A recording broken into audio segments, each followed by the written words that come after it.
meantime because he's Okay. freaking out over here. We're live, but Jeff's having issues connecting. He was on Starlink and it seemed to be good, and then it went down the tubes, and now he's on his AT&T hotspot. Everybody I think had to watch Netflix. All at the same time. This is why we don't do the show late anymore, because it's prime Netflix time. Yeah, it's got nothing to do with Nick's bedtime. It's nothing at all. It's Netflix time. Oops, now he's frozen again. Well, we're going to have to do something, because I made this giant cup of coffee. And if I drink all of this... Oh boy, you're going to be awake. Wired. Mm. I didn't know you were a coffee drinker, Steph, for some reason. Didn't used to be. Used to cause a lot of issues for me, but that seems to have gotten better. So I don't know why I'm hearing... Yeah, I'm hearing you too. Around. Oh, Jeff. You can stop drinking the coffee now, right? And start drinking beer, and then they'd offset each other? Probably, yeah. Yeah, alternate sips. That would be just so delicious. Well, I brought water to offset the coffee, which I don't know, that's probably not a good offset. It's funny, as you guys know, I'm not really a beer drinker, but there was something about that glass of beer that Nick posted today that looked really good. It looked it looked cold, and yes, it was in a nice location. Refreshing. And I thought, that looks really good. And he probably really needs it right now. Hello. Hi. I can hear you, kind of. How about turning your... What if you turn your video off? Would that help at all? Oh, let me try that. Yes, maybe. Because you're frozen, so it's not really doing much. I don't know. Okay. Hi. Hello. I'm here. Can you hear me? Yeah. Yes, we can. Yeah. And you're actually sounding not bad there. Talk a bit, please. Okay. Hello, hello. 1, 2, 3, 4, 5, 6, 7, 8, 9, 10. A, B, C, D, E, F, G, H, I, J, K, L, M, N, O, P. Yeah. I mean, it's intelligible. Occasionally it sounds a little like you're underwater. Yeah, at the beginning it was a little broken. But then you cleaned up the act. Well, I've been trying... I tried T-Mobile, I tried AT&T, and Starlink. So let me go back. Let me go back to Starlink. Yes, Ken. Jeff's having connectivity issues. He's been trying his various ways of connecting, and nothing really was working too well. So he's taken his video out to free up more bandwidth for his audio. So we'll see if that works. I don't know. We're just standing by. Sitting by, actually. Yeah, not standing. No, I'm not standing. I can't stand it. So I was just telling Steph. Can't stand it. It'll be 2 weeks on Thursday since my test. They still don't have the report. Like literally the lab is like 100 yards down the hall from my, I don't know. And she said, if I don't get reports done and like turned in the same day, sometimes patients have an appointment literally the exact same day after I do that test or the next day. Yeah. And if I don't have it, then referring docs freak out. Well, and then, so I was talking to my doctor's office today and she said, well, we'll chase it. She said, can you give me call back in 2 weeks? I said, 2 more weeks? 2 weeks? Okay. All right. I don't know. I feel like phoning the lab and saying, what's going on? I would. I might tomorrow. It doesn't take that long to put together a report. I'll tell them I'll come over and pick it up and take it down the hall. Like, I know they do it electronically. Walk it down the hall 100 yards. So, right. I'm still able to do that. I can do that. Anyway. Okay. I can see you guys. I know you can't see me because my camera's off. But you sound good. To me. But okay, so let me see how the sound looks. Ooh, that wasn't good. It was good until just then. No. It's good like in brief bursts, and then it's very not good. No. Hey, I'm sorry that I bothered you all tonight, but apparently this is not going to work. No, doesn't look good. We could talk. I'll have some time the rest of the week. I can't remember what anyone else could do, but we can take a look. Tomorrow's out for sure, but yeah. No, I'm good. The only thing I have going is tomorrow morning and for another funeral that I'm singing in. Other than that, I'm good. Yeah, me too. Pretty much. Well, I'm busy mornings, but I can do it anytime after that, like after I should 11. be good.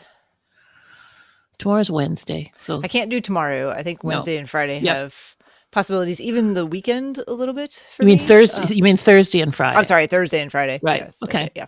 Not All Wednesday, right. but Thursday, Friday, and maybe even some limited time on the weekend. The only thing I have is a 5K on Saturday morning. That's definitely on the schedule. Okay. Kamach, what about you? You have I conned my wife into taking our kids out of the house today, so I'd have I'm a sorry. clean environment. No, it's fine because Oh, I can still no. I can still go to the hangar or do something. I will You make have I will make use of the okay. time. Okay. But I think Cannon has his first football game on Thursday, Okay. and we're going to Kansas City for the Royals versus the Giants. Tim Van Ram, we're going to go watch your subpar baseball team. I think they're below 500.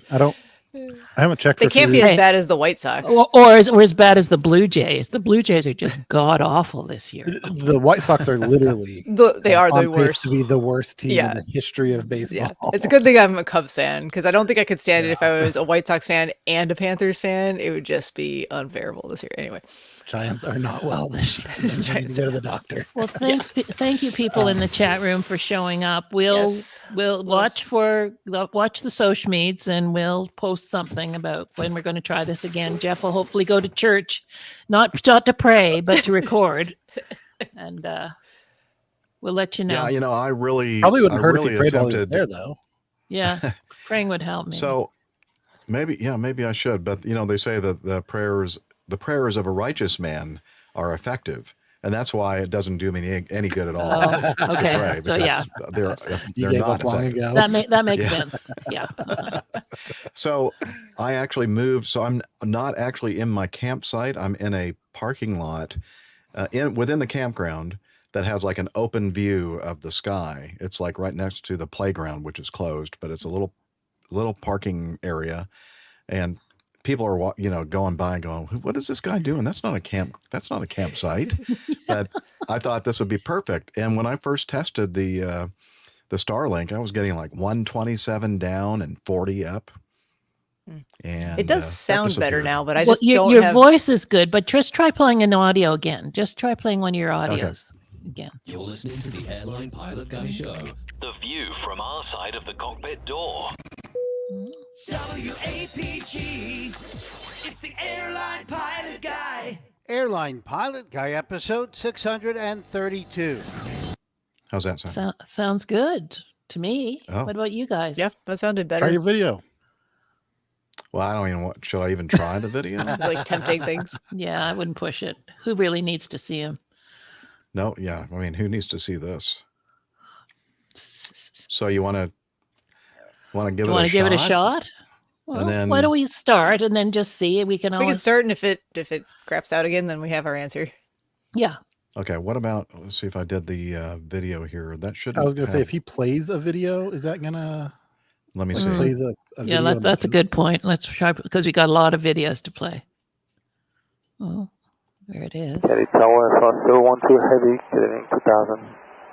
Air France 12 Heavy, Kennedy Tower, good evening. 10805, runway 22 left, settle in. Clear to none, 22 left, Air France 012. May we exit via Zulu? Sounds good. Looks good. Does it? Yeah, it's okay right now. Okay. Maybe it just needed time to settle in. Let's just hold our breath and give it a shot. Okay. Oh. All right. Let's see.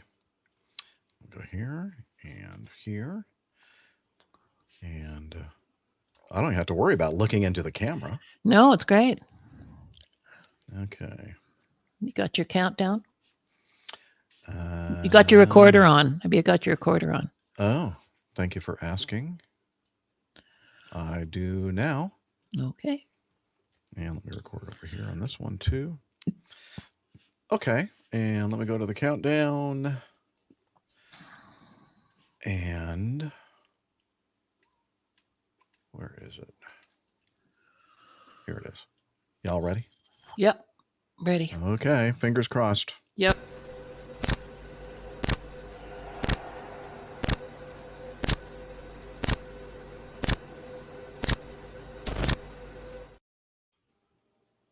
You're listening to the Airline Pilot Guy Show. The view from our side of the cockpit door. WAPG, it's the Airline Pilot Guy. Airline Pilot Guy episode 632. Yeah, he's up in the sky. It's the Airline Pilot Guy. Hello, you're listening to the Airline Pilot Guy Show, the view from our side of the cockpit door, with your host, Captain Jeff, broadcasting live from the APG Road Vessel Studio. Today's show is recorded on the week of September 16th, 2024. Yeah, he's up in the sky. It's the Airline Pilot Guy. Picture light and he's flying by with the Airline Pilot Guy.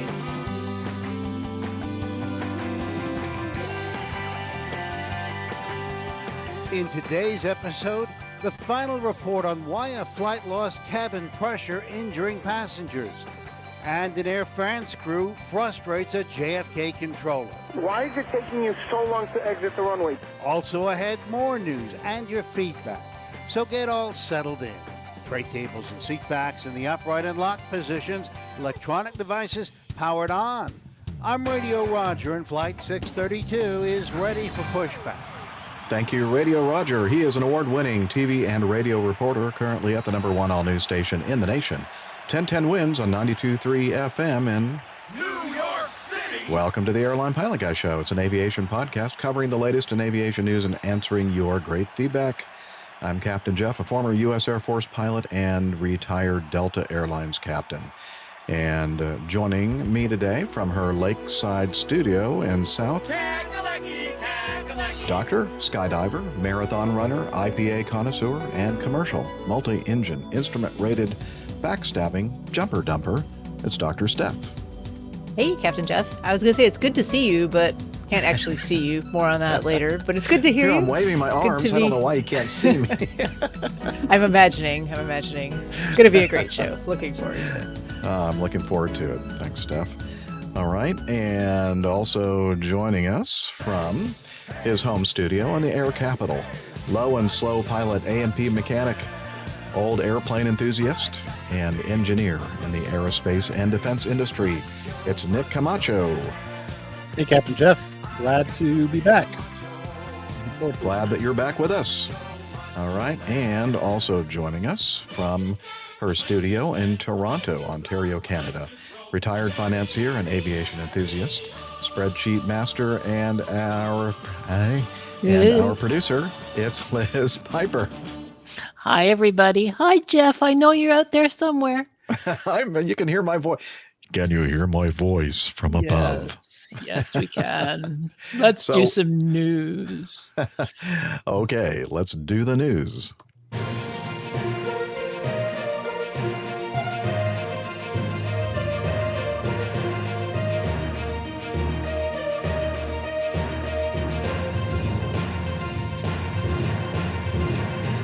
Stand by for news. All right, the first one is from Aviation Herald, and it is a final report on an incident involving an Air Niugini Fokker 70, registration Papa 2 Alpha November Tango, performing flight 188 from Port Moresby to Mount Hagen, Papua New Guinea, with 67 passengers and 4 crew, had been on approach to Mount Hagen, but could not land in Mount Hagen due to weather conditions, returned to Port Moresby.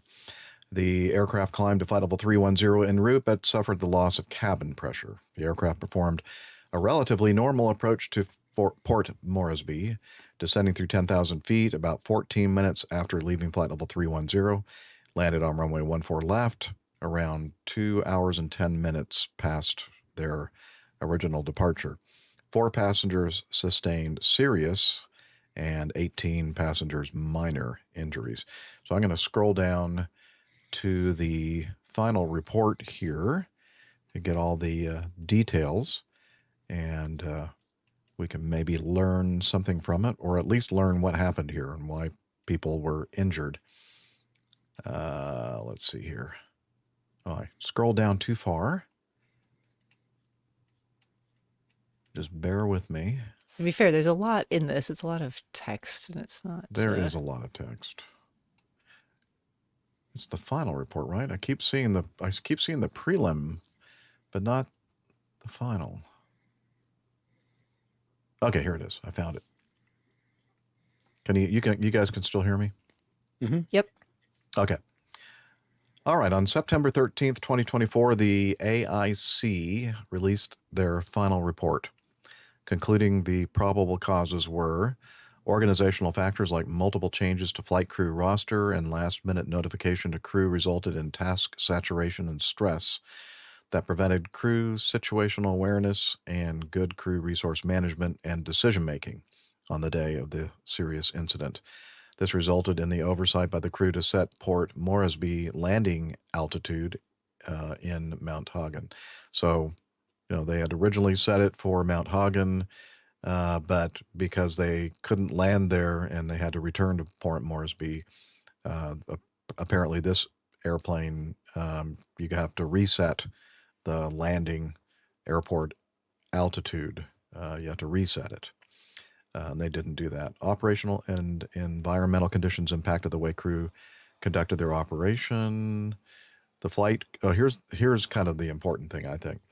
The flight crew did not complete the final step of the Fokker 70 abnormal procedures manual cabin pressurization control, which was to set the manual control lever to the up position before landing to depressurize the cabin and prevent any further pressurization. Due to not completing the procedure, the cabin differential began to increase again on finals, which led to a go-around. Some passengers and cabin crew sustained injuries during the go-around due to the rapid change in cabin pressure. The flight crew then actioned the Fokker 70 abnormal procedures for reduced cabin differential. The AIC analyzed that the flight crew had only identified the incorrect LAS during the landing altitude setting. I guess that's what that stands for. During the descent into Port Moresby. The LAS was still set to the Mount Hagen elevation. Okay, that's what we're talking about, which is 5,500 feet instead of sea level at Port Moresby. So that's quite a difference in altitude and pressurization. The manual cabin pressurization procedure is only to be actioned in the event of a pressurization issue when there's a fault with the automatic cabin pressure controller.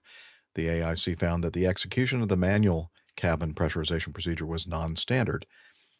So it's very important that, and it's one of the things that's you can easily trip up on in an airline cockpit, and when you go through an abnormal procedure or emergency procedure or whatever you want to call it, is identifying what it is that's actually happening to you and then selecting the correct procedure in your QRH, your quick reference handbook.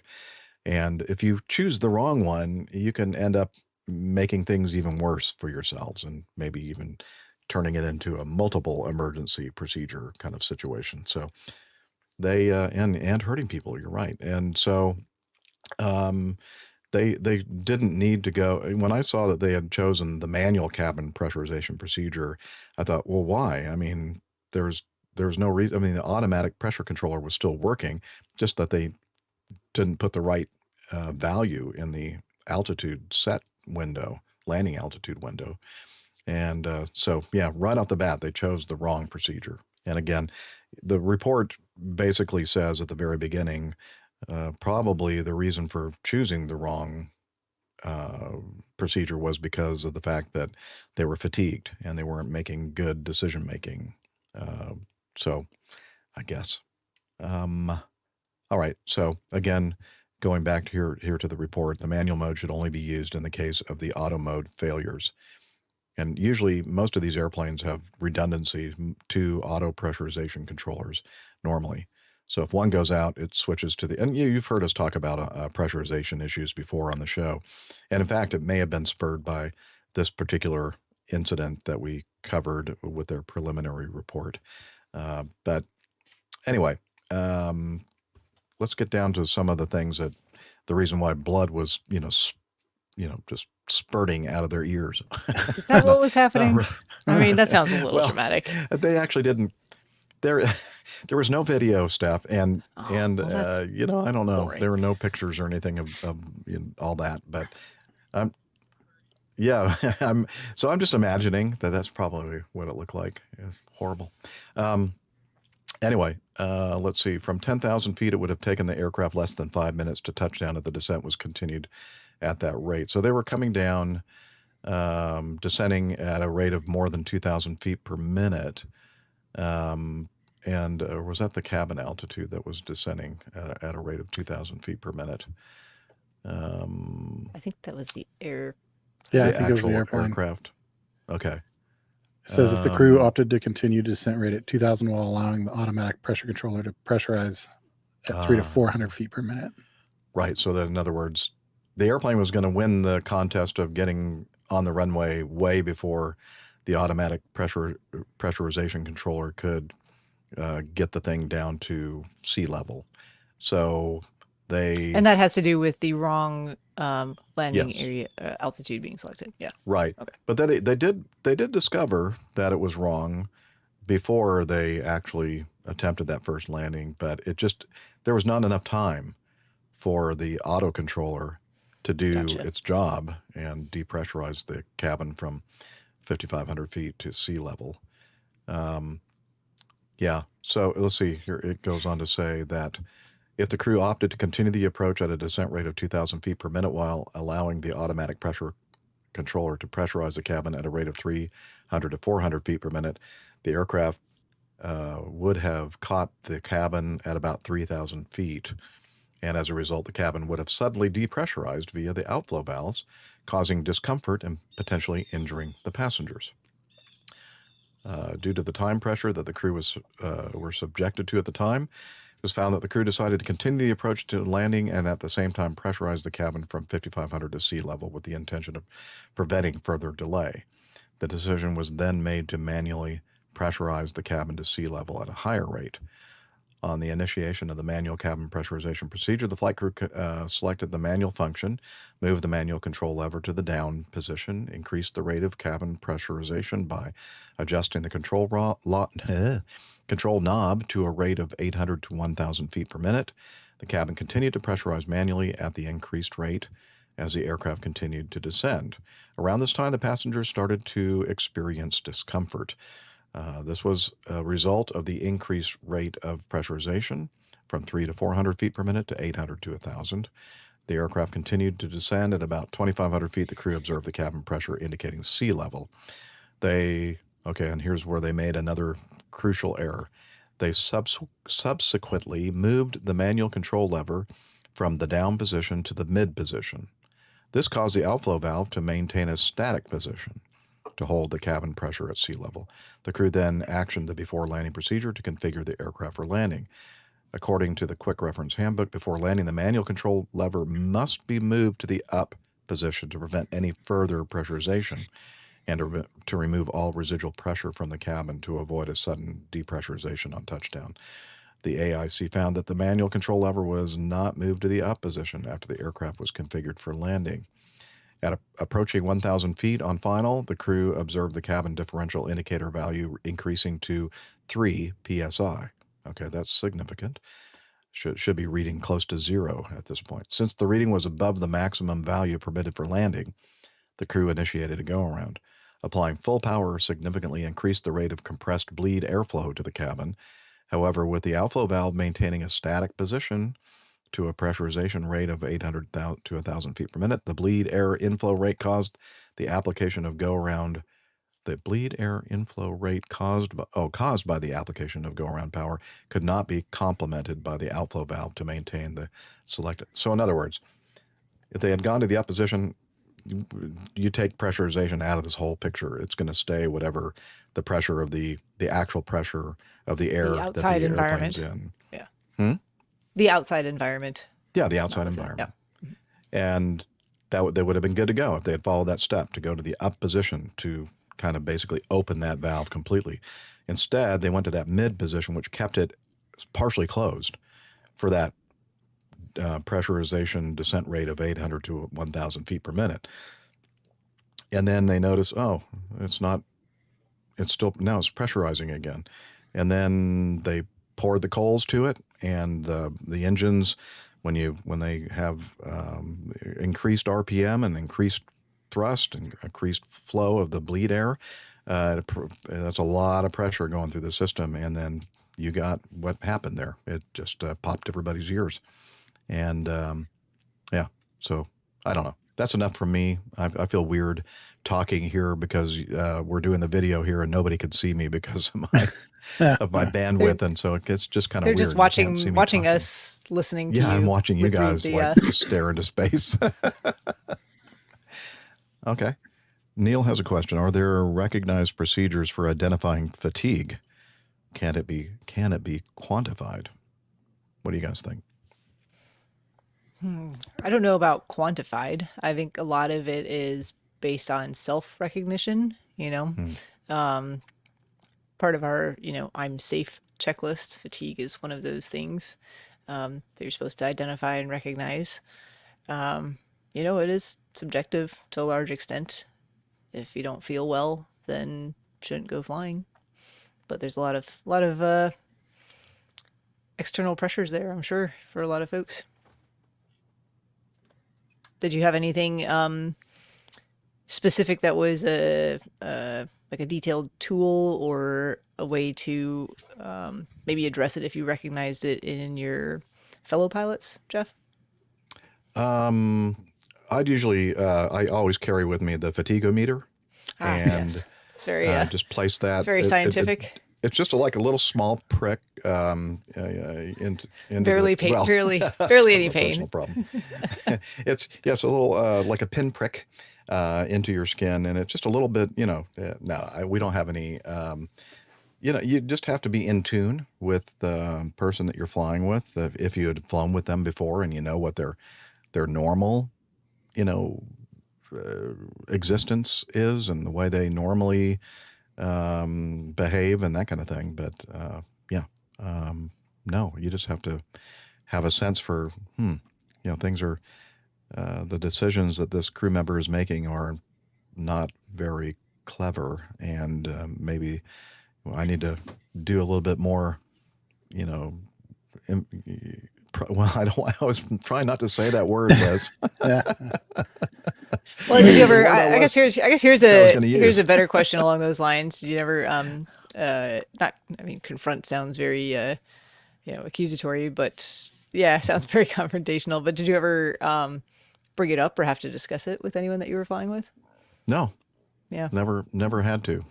Fortunately, never in that position. I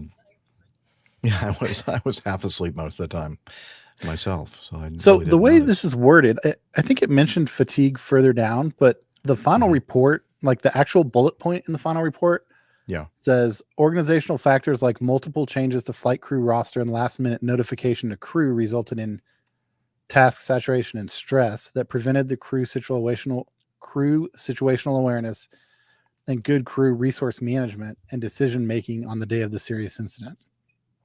That almost sounds like they're saying, like, oh, we grabbed these two guys who didn't think they were going to be flying, and we put them in the airplane. And because they didn't know they were going to be flying until we put them in the airplane half an hour before the flight, they were not prepared to make the flight. Except, how often does that happen when you have people coming off my point is, isn't that how like the reserve system works? Yeah, and that's the reason why we have such extreme standardization. You can fly with anybody from that organization, and everybody's going to, act the same way and follow the same procedures. And I don't know. I kind of feel like that's kind of the investigatory agency kind of like giving these guys a big break. Like letting them off the hook. And I don't know. It just sounds to me like they just they put themselves in a very time pressure situation, which I don't think they really needed to. They probably felt bad because they couldn't land at Mount Hagen, and they're thinking, okay, now we got to go all the way back. Let's get this thing on the ground as soon as we can, and instead of like taking the time that they really needed to take to make sure they were doing the procedures properly. I don't know. It just sounds like they effed it up. And this is the investigation authority just saying, well, they're nice guys. They didn't mean to. They were stressed out. They were Yeah, tired. I think anytime there's an investigation into things, there's some obligation to look into, system factors, so organizational factors. So that was probably a large part of that attempt to just be, make recommendations that can apply to everybody to some extent, or things for multiple companies to look at. I'm still a little bit confused about going back to the pressurization situation. Mm-hmm. I'm still a little bit confused why the way that I read this, they recognized the issue at 10,000 feet. They had like an anomaly or whatever, a bad setting in their pressurization system at 10,000 feet, which is safe to fly with no pressurization from 10,000 feet all the way down to the ground. Why would they intentionally increase the rate of pressurization? You're already going towards safety. I was wondering if it was meaning depressurization, if they were using pressurization. Yeah, they're using that for both increasing and decreasing pressure. Yeah, they're actually deep. Yeah. That makes more sense. Like just to change pressure, they're just saying pressurization. It looks like they, as I said, at the rate they were going, I mean, everything was kind of even at 3,000 feet, and then they made the crucial mistake of not following the last step in the procedure, which is to put the lever to the up position to kind of basically completely open that valve. But they instead, But down here it says, let's see, on initialization of the manual system, right? They increased the rate of cabin pressurization by adjusting the control knob to a rate of 800 to 1,000 feet per minute. The cabin continued to pressurize manually at the increased rate as the aircraft continued to descend. So you guys are saying that they are dumping pressure at 1,000 feet per minute while they're descending? That's what I thought they were trying to say. But they do use the word depressurization later to talk about sudden depressurization. But every other time they're talking about changing the cabin pressure, they only use the word pressurization. So I don't know if that's a... Yeah. Well, this, pressurization is kind of complicated, honestly. And it's easy to kind of get all mixed up by all the terms and everything else and which way to go with the valve. And it's just something that the auto pressurization controller just takes care of. It just does it, works until it doesn't. And then you got to make sure you're pushing the levers and the valves in the right position to get the desired effect. But basically, anytime you're in a descent on your normal flight, that pressurization controller is just going to, regardless of what the airplane's doing, the pressurization controller is going to be somewhere 300, 400, 500 feet per minute, maybe, with the cabin descending, not the actual airplane, but the cabin altitude is descending down to, in this case, sea level. And then I guess in an effort to hasten the descent of the cabin, they increase that rate to 800 to 1,000 feet per minute. And it just, as I said, Tim Van Ram has a complaint. Well, that's a surprise. This news item is making my ears pop. I know. It's making my brain hurt. Anyway, they screwed up. They didn't follow the procedure. And then some people's ears got injured. So, could have been worse. Yeah. Okay. All right. Let's do that. Let's move on to this next item. Thank you for helping me with that. Let's see. Okay.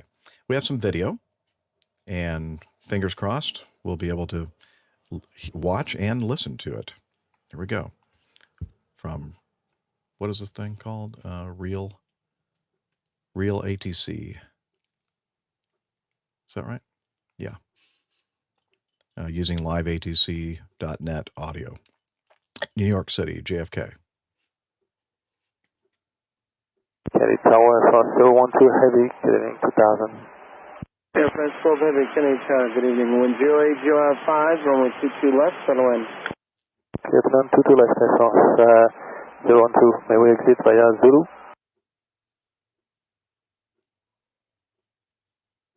Air France 012, taxiway Zulu is available for exiting the runway. Say that one more time. Is taxiway Zulu available? Air France 12 Heavy, it is available, correct. Thank you.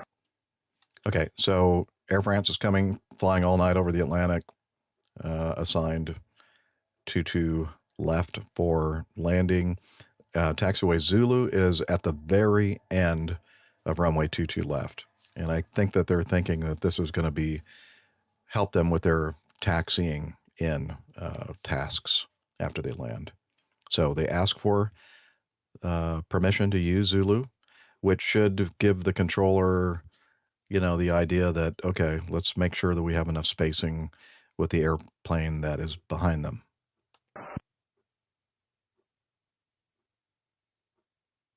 So New York Tower, good evening, Turkish 11 Heavy. Turkish 11 Heavy, Kennedy Tower, 10704. You're in trail by Heavy A350, caution wing turbulence, runway 22 left, settle in. Clear to land, so today's information copy, thank you very much, Turkish 11. Okay, no mention to him that the guy ahead of him is going down. Turkish 11 Heavy, traffic on a 12 mile final for runway 31 left. Copy, thank you, information, Turkish 11. Air France 12 Heavy, traffic on a 11 mile final, runway 31 left. Left. Crossing runway. Air France 12 Heavy, Zulu, hold short of runway 31 left. Right Zulu, holding short, 31 left, Air France 012.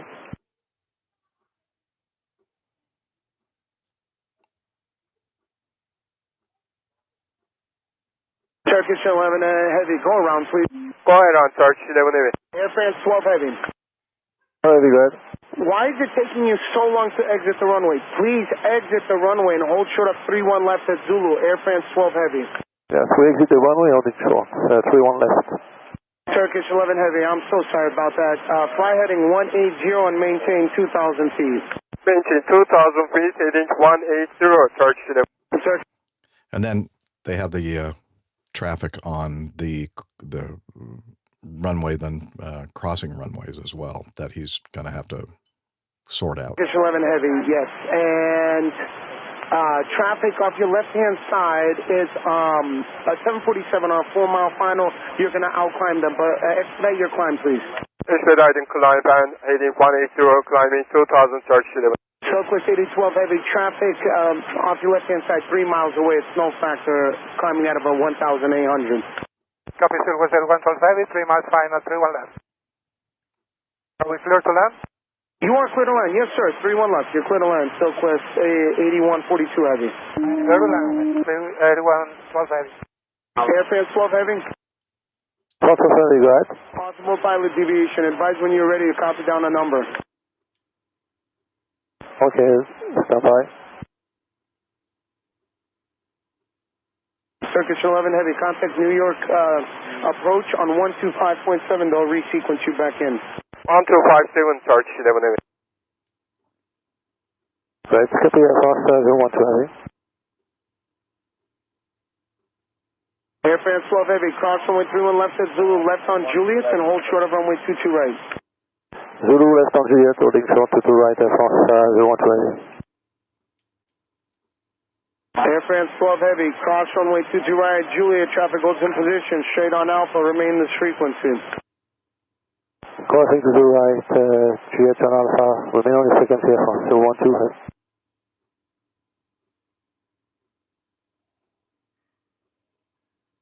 Air France 012 approaching November. Air France 012 on Alpha approaching November. Okay, sir, you should be monitoring ground point 9. Yes, we are entering with ground. Thank you, bye-bye. Ground, Air France 012. Air France 012, Kennedy ground. Yes, first of number to call because I need forwarded your colleague access to tell the number to call you instead of go around. Roger, stand by. Air France, ready to copy? Ready to copy? All right. After that, they were given a phone number. Okay. Now, I initially said that he requested Zulu because that would make it easier for taxiing in, but I'm not really sure now that that's true. I don't think that would have made much difference. I guess it just gave them more runway to roll out on, so they wouldn't have to, just jam the brakes on or whatever. It just wanted a little bit of an extra safety margin. Apparently, they weren't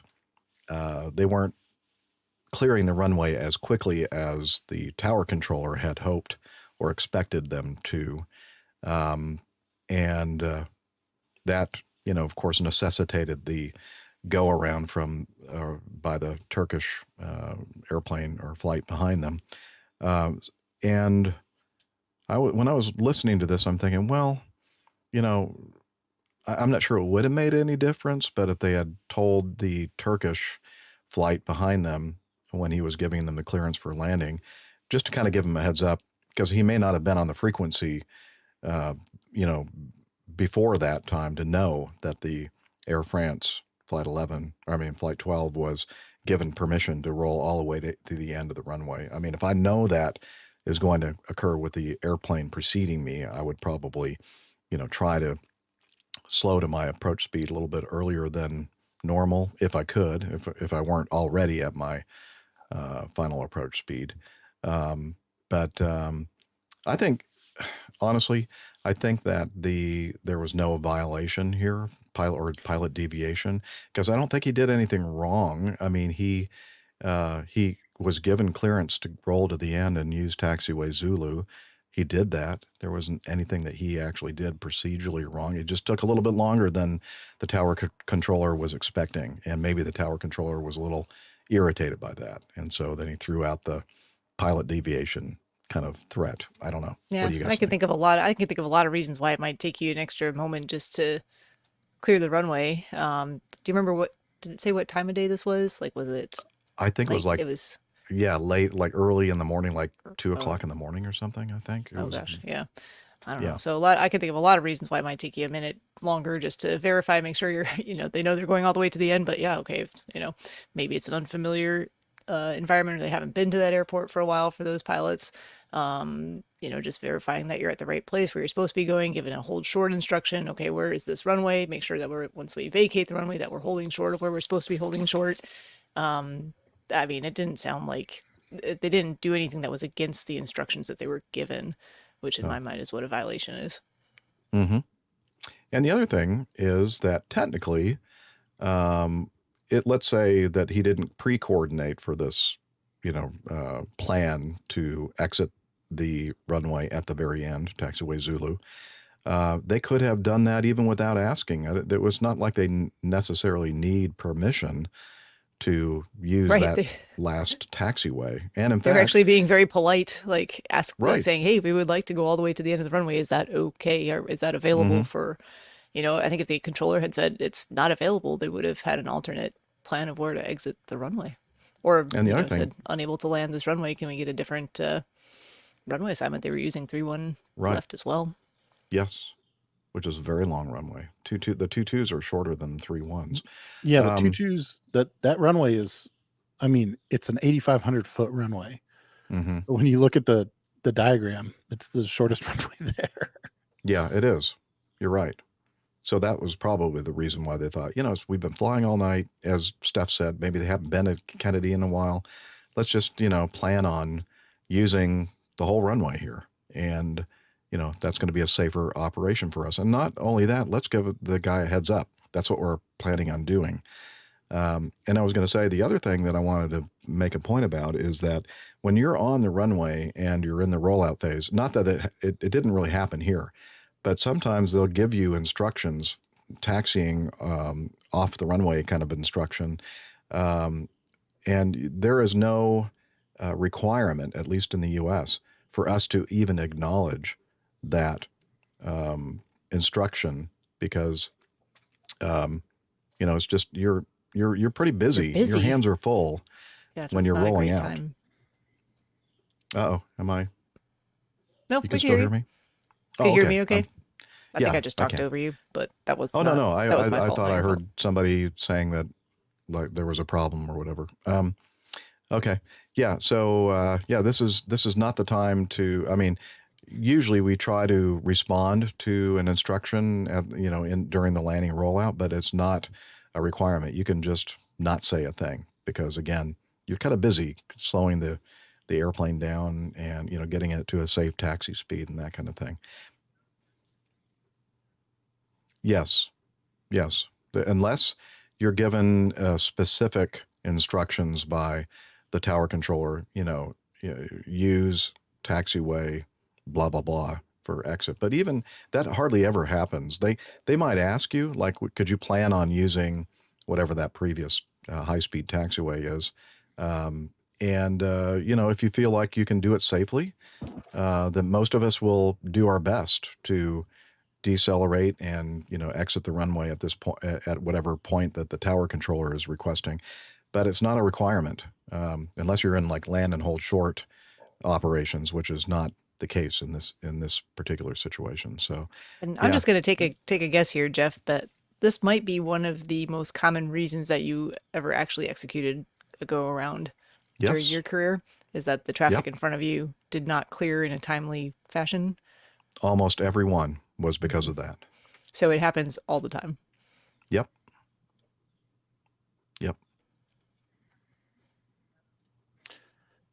I was just going to say, I'm so glad Captain Nick's not here to talk about how we had 3 different airplanes all pointed at each other and all cleared to land at the same time. All cleared to land, coming from 2 different directions, not enough space in between any of them. Make it happen. It's New York. And this is a good example of that situation where you have all these airplanes cleared to land, and then if something happens like this, then you issue a new instruction. Turkish, up all blah, blah, blah, Yep. Go around. It's not like, oh, no. You gave me the clearance to land before, like a couple of minutes ago, so I'm going to disregard the go around. No, it doesn't work like that. Yeah. Anyway. So, and that's not the only Kennedy air traffic control video that we're going to be, or live ATC audio that we're going to talk about on today's show. So I guess we could probably just jump down and do that other one. I think that's 1E. Okay. I'm trying to select it. Here we go. Yeah, we're not going to do item C until Nick is here. Okay. I mean, we could always jump back if we needed to. Let me get that video if I'm doing it old school again. Which one did we say? Oh, the argument. Okay. Here we go. Okay. Bass Aviation, this one. Real Aviation Communications, live ATC .net audio. Roger, but just look out your mode, sir. No, you want a number for the tower? Air Mexico 401. No, thank you very much. I don't want it. I'm just telling you. You are saying to us to relax. You have to relax also. I didn't say relax at all to you. Not a single time, Air Mexico 401. If you'd like a number for the tower, I can give you a number. You want a number to the tower? No, thank you very much. Okay, so don't key up and say relax to me, all right? Okay, so that was like a little tease. And we're going to find out whether or not did he actually say to tell everybody to relax or not. And was the Aeromexico 401 pilot correct in his claim? Yeah, who was out of order in this case? So, by the way, this one, maybe I was conflating this one with the other one when you asked about the time stuff, but this one happened at 02:10 local time. So in the wee hours of the morning on the 25th of August of this year. Let's, and it says all positions at the tower are combined. So in other words, the reduced staffing up in the control tower. So you have clearance delivery, tower, and ground control all combined by one person, or being performed by that person that we're going to hear here.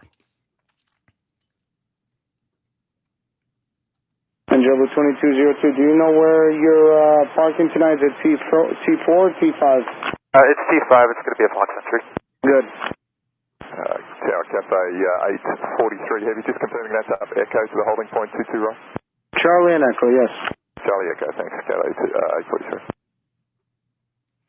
Again, talking about controls working all positions and frequencies. Mexico 401, cross runway 31 right at Echo. Follow the 777 ANA on Charlie.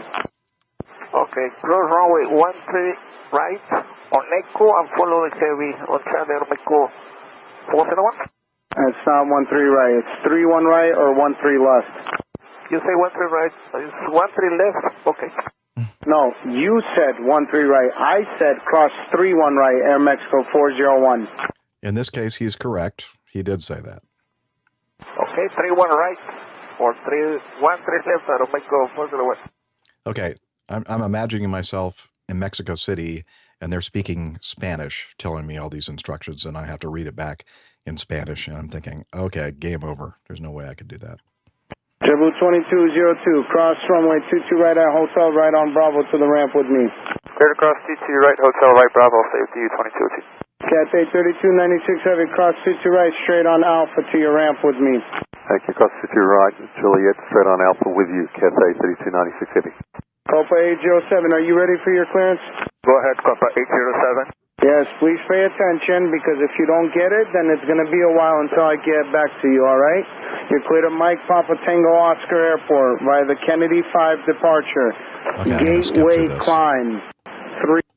There's a lot of instructions he's giving him. There's no reason for us to listen to the whole route. Golf. I maintain 5.7. 5, runway 22 right, clear for takeoff. Good, takeoff runway 22 right, Cathay 843 Heavy. Air Mexico 401, switch to and monitor 119.1. 119.1, Air Mexico 401.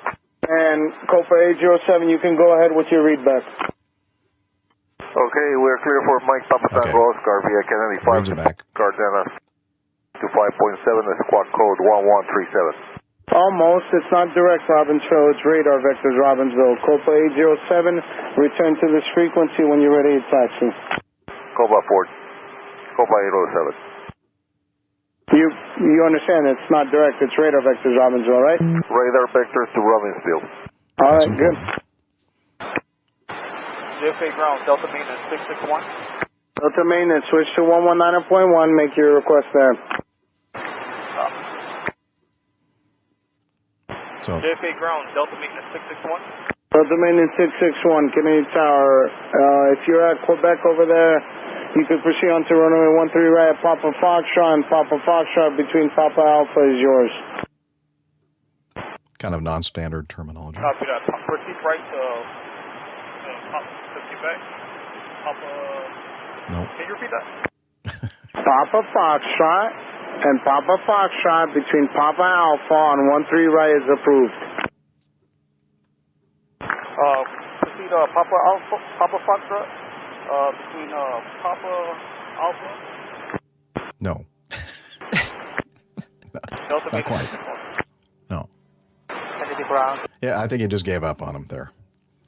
Good morning, Charlie Cargo 2546, parking speeding 77. Okay, California 258.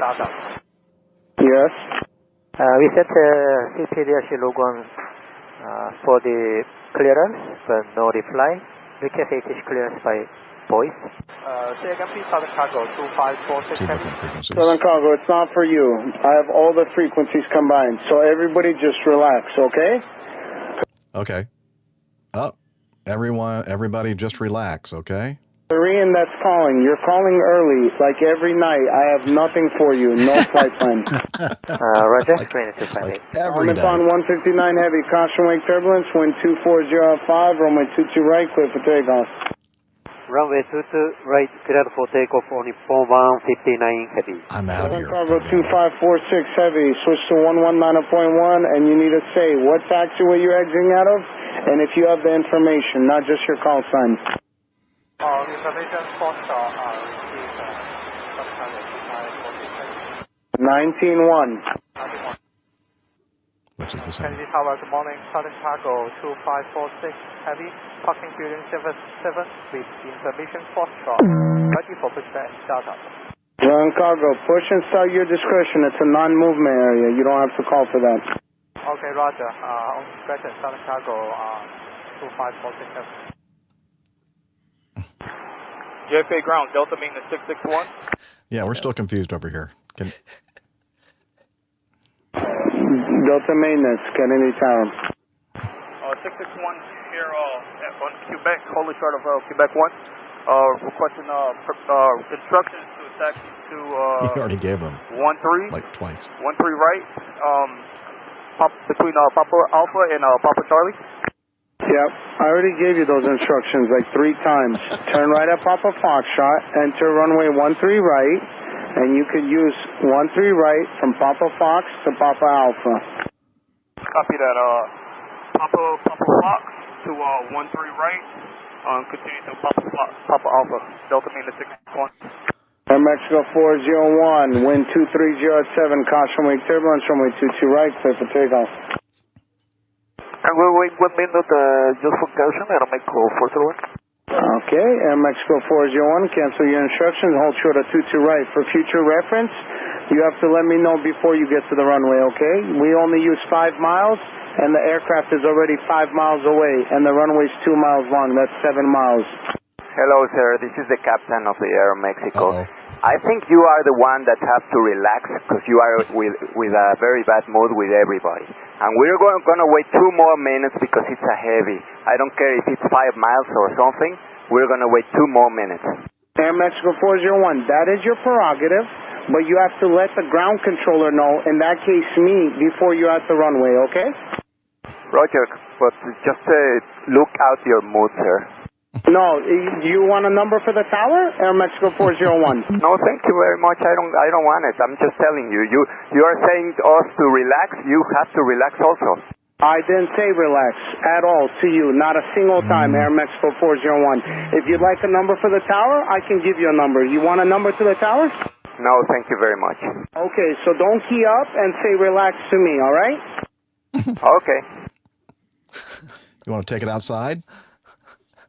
We're ready for takeoff at Mexico 401.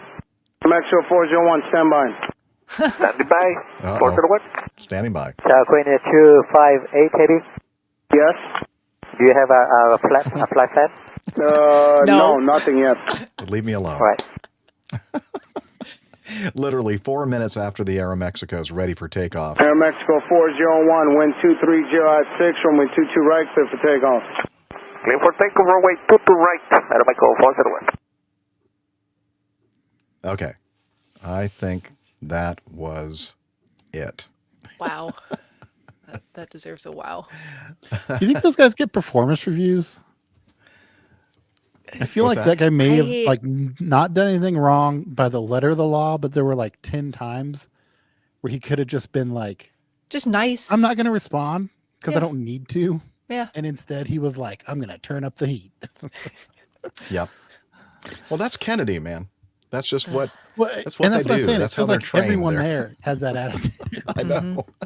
I think you don't end up there unless they like screen that for that personality. Like that's a very specific inclusion thing that they're looking for. I think if you decide to Kennedy Tower.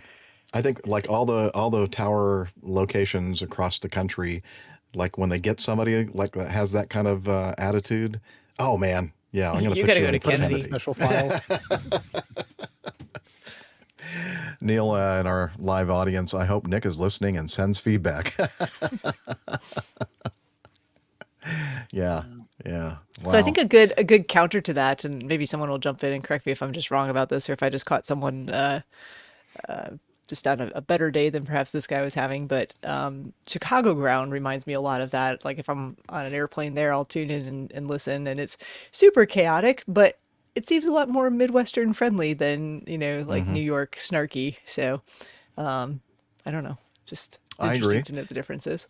I really do agree with that. And the other thing that's very special about O'Hare, especially, I haven't been into Midway enough times to really get a good feel for that. But O'Hare, with their taxiing schema, is that right? Is that a good word? Schematics. They're well, like their system usual of taxiing and routing flows and that kind of thing, and routing.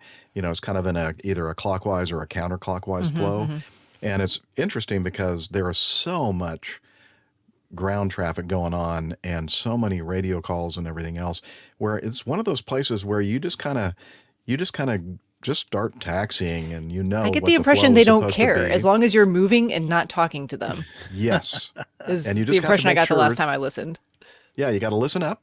And then you'd be ready for them to start talking to you and tell you to do something different, or something that they're not happy with. But most of the time, you can get in there and hardly ever even talk to the ground controller, because you're just doing what they're expecting that you're going to do. And there were quite a few times I heard, "And where are you? Oh, okay, yeah, just follow the 777 in front of you. That's fine. Okay, yeah, yep." And you kind of have to.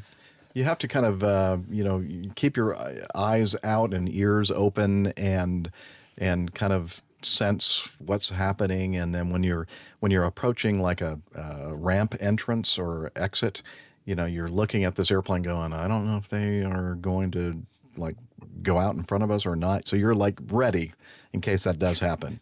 But it's you're a lot of defensive ground taxiing skills going on there when you're at Chicago. But you're right, when they actually do talk to you, it's all very businesslike, and it's very, it's not antagonistic like it is at Kennedy. Right. Yeah. Peter Tarantelli in our live audience says chaos with a Midwestern flair. Yeah. That's exactly accurate. Oh, and Neil Landworm. I imagine Toronto ATC to be super polite and incredibly considerate, and lots of apologies. Yeah, hey, I'm sorry, but I'm going to have you go this way now instead of that way. So sorry. Yeah, they don't have to, because they're usually very relaxed. Okay, probably enough about that one. That was fun. What do we do now, Liz? Well, there's no reason to swear, Liz.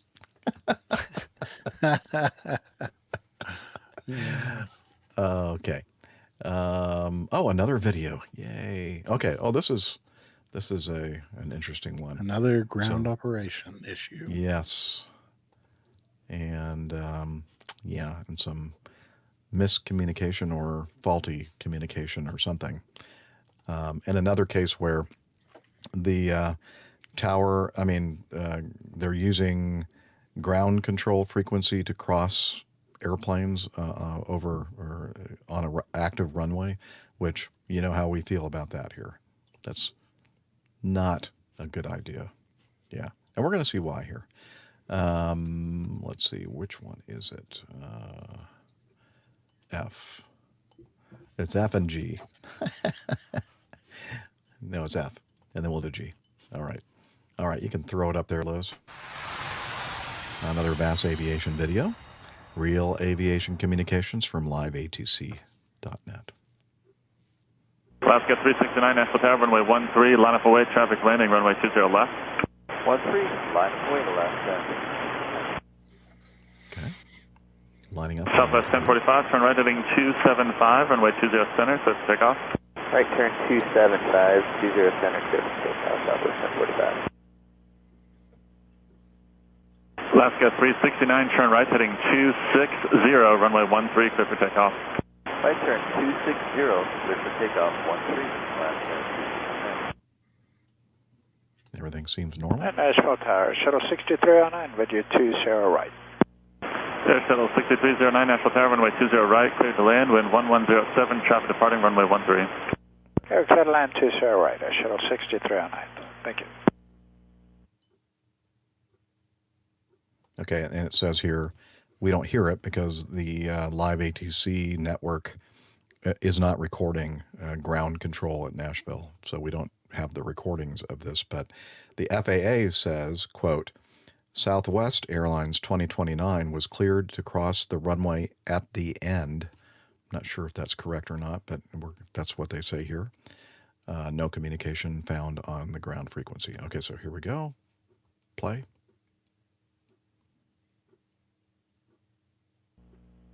American 2929, National Tower, runway 20 left, clear to land. 20 left, clear land, American 2929. Southwest 1045, contact departure. Departure Southwest 1045. Alaska, Okay, so it's hard to hear what he said. Alaska 369 is aborting, is what he's saying. Alaska 369, cancel takeoff clearance. Alaska 369, can you make the left turn there at Tango 4, or what are your intentions? Yeah, we can do left at Tango 4. Alaska 369, left turn there and contact ground plane owner. Ground plane owner. Southwest 2029 National Tower, fly heading 180, runway 20 center, clear for takeoff. Takeoff heading runway 180, clear takeoff 20 center, Southwest 2029. Okay, that was the airplane that was cleared to cross. We'll talk about this in a moment, but it doesn't look like he was crossing at the end, more like 2/3 of the way down at Tango 5. But significantly, there was no mention by tower controller that there was a possible pilot deviation or anything. Let's see. According to various ADS-B sources, Southwest 2029 is shown crossing the runway at Tango 5, but radar coverage is poor for Nashville ground traffic. And okay, the crossing at the end via Lima 8 also implies entering runway 1331. Hold bars are present. Southwest did not receive pilot deviation neither on tower nor on departure frequency. Okay, and we're waiting for this. Okay, Alaska, the one that aborted their takeoff, 369, burst some main gear tires while taxiing back to the gate and became disabled on the ramp. And mainly it's because the brakes got heated up so much that those fuse plugs that we talk about that are mounted in the rims of the tires got to a certain temperature, and then they basically deflated the tires, and that's why they, it says burst the tires, but I wouldn't say burst. I would just say that they were controlled deflations, and that is the end. There's if we're watching the video there, they're the flat tires. So they didn't burst; they're just flat. And those fuse plugs did their job in this case. So again, when we were setting this thing up, it's always, I think, a bad idea to use a different frequency and have people taking off on a runway and then crossing an active runway where people are taking off. You take the element of safety out, in my opinion, that we would normally have, or situational awareness when we hear, if that Southwest flight had been on tower frequency waiting to cross that runway, they probably would have heard the Alaska flight given takeoff clearance. And then if they had heard the tower controller giving crossing instructions, they went, oh, really? There's a guy taking off. There would have been an extra safety valve in there, in my opinion. What do you guys think? Well, I have a question about, what traffic displays look like again on airliners, because anymore when I fly, I always have my Stratus or ADS-B device so that I can just get the best situational awareness possible for what I'm doing, because I fly in an environment where sometimes people don't talk on the radio. Sometimes they're on the wrong frequency altogether. You'd like to think that everyone's doing what they're supposed to be doing, but that's not an uncommon occurrence in the literally out in the country where I fly. Talking on the radio Talking on can the radio be okay. Yeah. And these are in airplanes that I know have electrical equipment and radios. You know, they don't want to be bothered by that. It happened the last time I flew jumpers. Someone came in, landed, they did a touch and go, stayed in the pattern, never talked to anybody. Great, awesome, interesting. But then I think they did the touch and go. They stayed in the pattern. They landed, taxied back, and were holding short as I was getting ready to depart again. But fortunately, and sometimes this is where it gets a little tricky for me because the coverage isn't always great when aircraft are on the ground.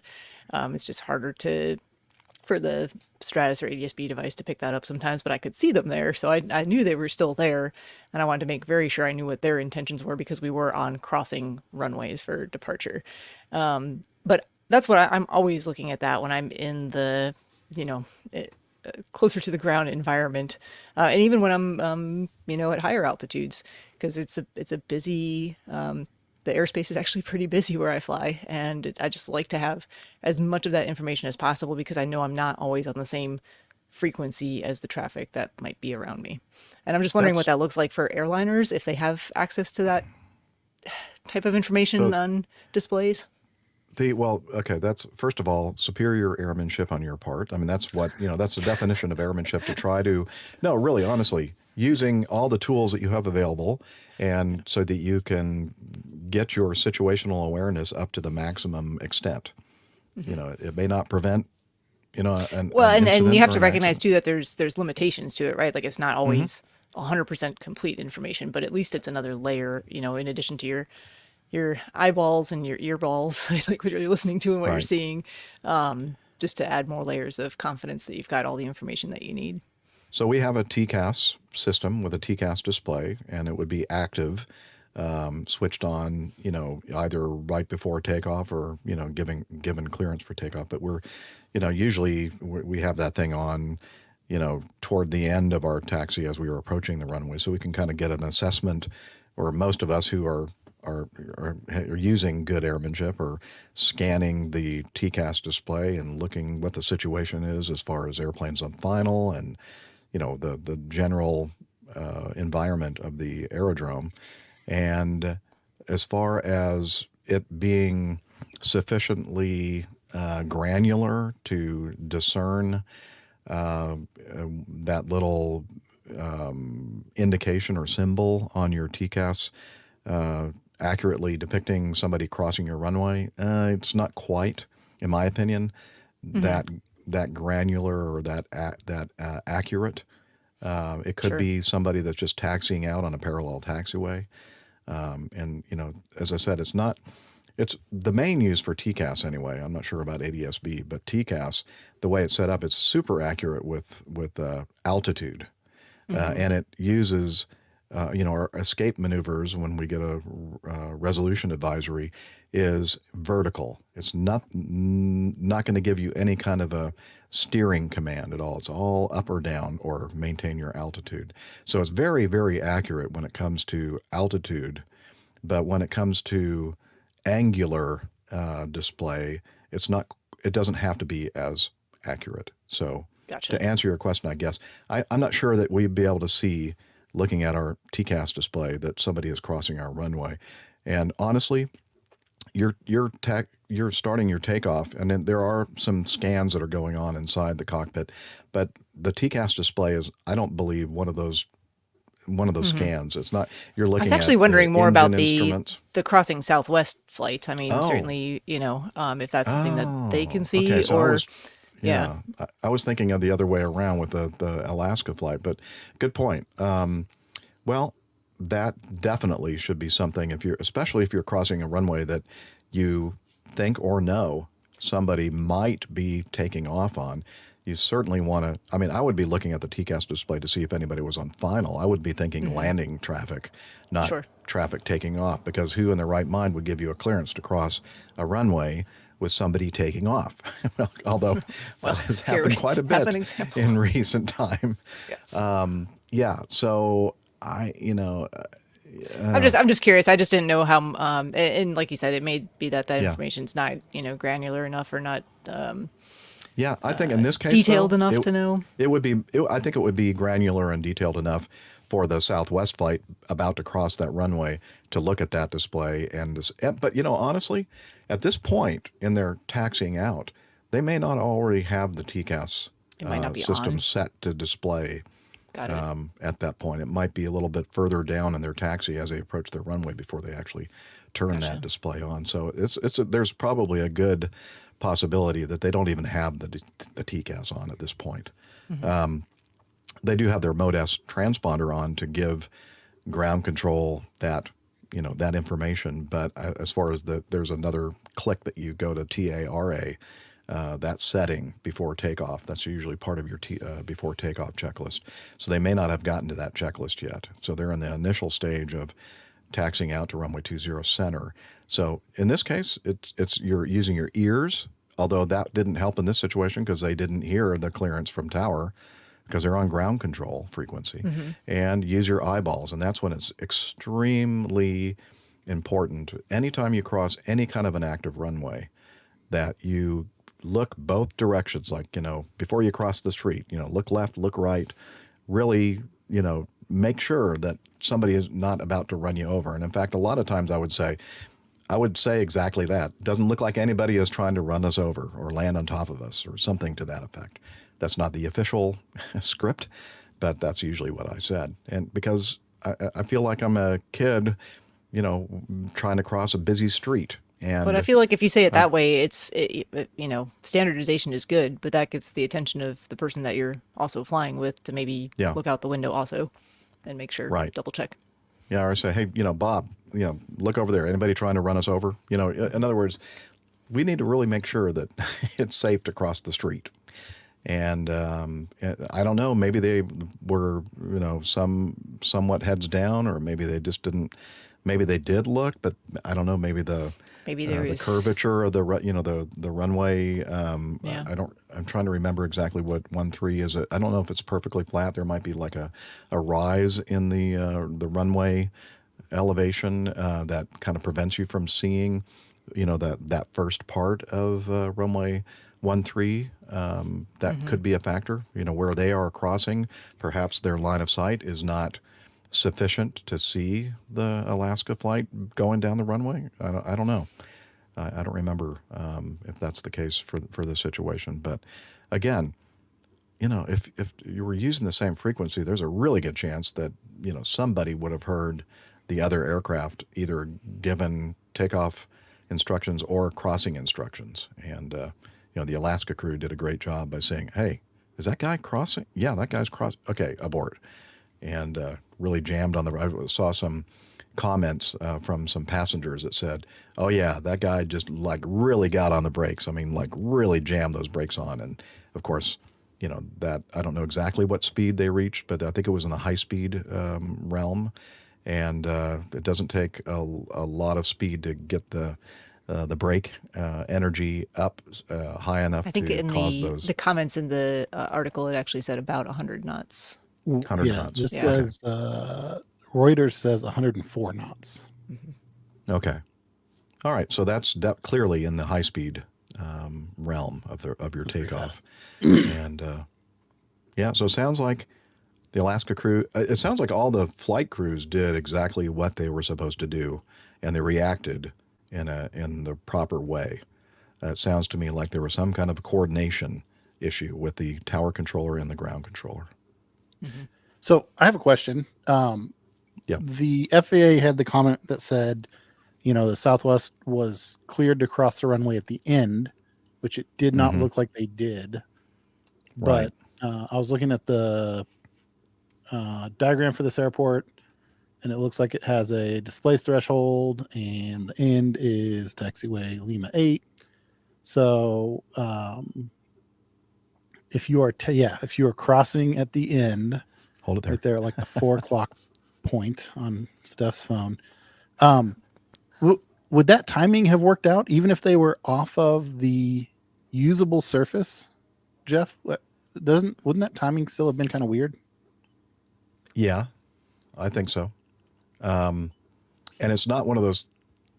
It's not like Atlanta and some airports now that are kind of copying what Atlanta has done with the Victory or the Victor loop, where you're never, when you go use that loop at the very end, and you're not at any time on the actual runway surface, so you're clear. In fact, the grade of the taxiway goes below the level of the runway, so that there's all the legalities as far as clearances in the stopway are concerned, even with the tail of big airplanes. In fact, there are some airplanes that have such tall tails that, and we're not talking about the kind that you talk about, the 3 foot long fish that you caught, not that kind of tall tail, but the tail fin of the airplane sticks up so far that they're not allowed to use that taxiway, because the tail would actually protrude into the terps. Yeah, we know what to do with that. You just run into it. Oh yeah, you could do take what care they of did it. at Just take it Hotel out. and Echo. Yeah, just knock the darn thing off. Get out of my way. Anyway, so I'm not sure I understand your inference or what you're trying to say there, Camacho. Do you? Well, I don't know. I guess I interpreted the FAA's statement as like the Southwest airplane maybe made a mistake because they were supposed to cross the runway at the end versus at taxiway T5. But in reality, it seems like either of those locations are going to be problematic, even if the Alaskan airplane has taken off. It's going to go not very far over the top of that Southwest airplane. Well, if you look, so I don't have reference to the airport diagram. Does Lima 8 that is actually takes you onto the runway, like the very end of the runway? It does. It crosses the end of the runway. Okay. Right. So yeah. So I guess the bottom line is, anywhere that they would have crossed would have been technically unsafe and using it would have been better, way at the end, but it still wouldn't have been right. That clearance should never have been given to cross at any point. Maybe the FAA in that statement was trying to say, give the tower or ground controller a break by saying, oh yeah, we told them to cross at the end. Yeah, exactly. So, yeah.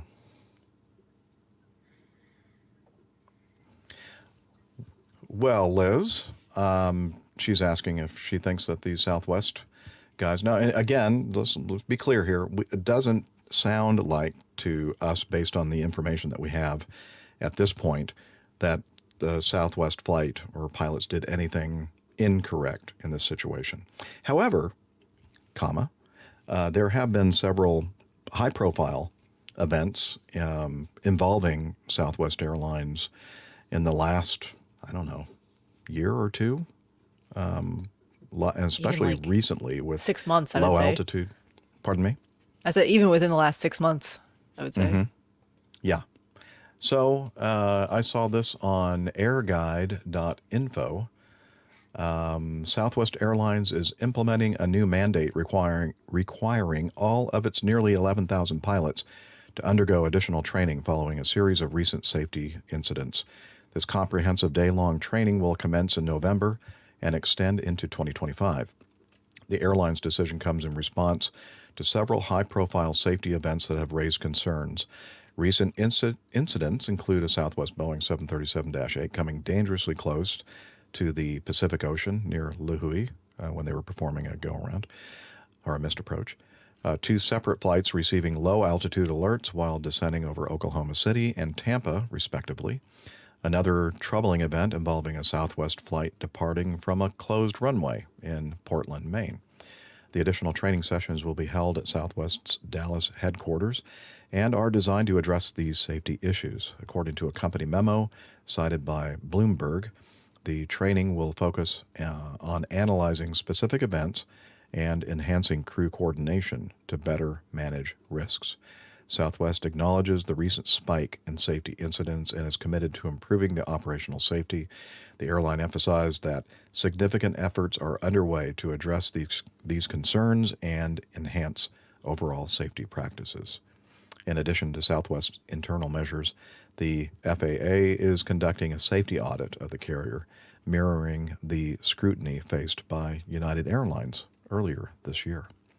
So it's good to see that the safety folks over at Southwest are saying, yeah, we need to, not quite a stand down, because, in the airline world, you really can't do that unless, you're talking about a crowd strike. Is that what that thing was called? The IT issue that crowd strike we all suffered from. Some of us more than others. So they're thinking, we need to, indicate to the FAA that we are taking this seriously. And so we need to kind of stand down figuratively or virtually and really think about what's happening here and try to analyze what's causing this. Is it because of the incredibly high number of new hires there at Southwest Airlines? I know they've been hiring like crazy, just like all the other majors have over the last few years. Is maybe the seasoned pilots, the really professional, like better than any other pilot in the world that have had to retire recently. Maybe, the large number of them, like people like me, kind of reducing the experience level and expertise level, or what's happening. That was tongue in cheek, by the way, just to be sure everybody understands. I'm just kidding. You can't see that actually because I don't have my camera on. Tongue firmly in cheek, though. I was crossing my eyes when I was saying that. You couldn't see that, but that's what I was doing. So I don't know. What do y'all think? I think you'd agree that this is a good thing that they're doing, but do you think that what do you think is the reason for this recent spate of not good events? Do you have any thoughts, Nick? I don't know the whys. I think what Southwest is kind of indicating here is that, gosh, we just really need to take a look at, what are our procedures? What have we been doing training wise? Is there something that we can do to remedy whatever it is that has been going on, given that there's been some similarities between some of these events? I agree. It's a great thing that they're doing. I think companies in general should be proactive in promoting safety culture and, being on top of things when there are obvious signs of things becoming problematic before they become so problematic that it results in an incident or an accident. Yeah, because they've come really close. They've come very close. Yeah. What do you think, Camacho? Yeah, I don't know. I feel like we generally have a lot more. There's a lot of things that we can point to, like the internet and social media, as providing us more, coverage or spreading information better. But it does seem like this is like a very not within the realm of just higher rate media distribution. This is just like in the last year. So it doesn't seem like it's that. I don't know. And I think just because some of them have been, similar in nature, especially these low altitude issues, I'm sure Southwest is taking a look to see, is it something that's built into our policies and procedures that's making it possible for these errors to occur? If so, what is that? And then how do we get everyone retrained so that it doesn't continue to manifest itself in that way? Yeah. Oh, Deanna in our live audience asks, what happens to pilots who make these errors? What is the line between you're going for retraining and you're fired? I think, especially in the world here in the U.S. anyway, with all the big airlines and the pilot groups being represented by union contracts, there's quite a system in effect that tries to protect the pilots, and it has to be a really, really serious thing, and then usually it needs to involve neglect, willful actions that the pilots know are against policy and are unsafe. I always had the understanding with Delta that if I made a mistake, as long as I fessed up to the mistake, admitted what I had done, and it was not, as I said, something that was intentional and intentionally negligent, I knew that the company was going to have my back in protecting my career from the FAA trying to pull my certificate, my air transport pilot certificate, and the union is also there to do that because that's the environment that I was experiencing at Delta for my 35 years. Is that just try to do everything right. If you do something wrong, don't worry. The company is going to have your back as long as you didn't do it on purpose, and you had a good attitude about learning from it and trying not to do that kind of make that kind of error in the future. And that usually involved when it made sense, and sometimes even when it didn't make sense, retraining, which means usually going into the simulator. There's a whole system set up for this where they agree that you need to maybe get some more training, both in kind of a debriefing kind of a situation, and also actually in the simulator itself to kind of go over whatever it was that you did wrong. So I guess my bottom line here, and I've said a lot of words that probably didn't need to be said, but it needs to be something that was really, really dorking it up, or maybe you're the guy that like every week or every trip that you're flying, you're getting into trouble and doing something dumb, and where you just kind of are being more of a liability to the airline than not. And in this case, the union would probably try to protect you as best they could, but in a lot of cases, sometimes they just have to get together and go, this person is not only a liability to our company, but he's also, or she is a liability to our pilot group in general, and we have to protect all the other pilots in the group as well as our company and the stock price and all that kind of stuff. And so they could possibly recommend that the company let this person go. Or maybe, if somebody is close to retirement, like encourage them to go ahead and retire early, so. I was going to say, these are folks too at the airline transport pilot level flying airliners who have gone through a lot of training and hard work to get to that point. So there's, a baseline level of competence and ability to be successful with training.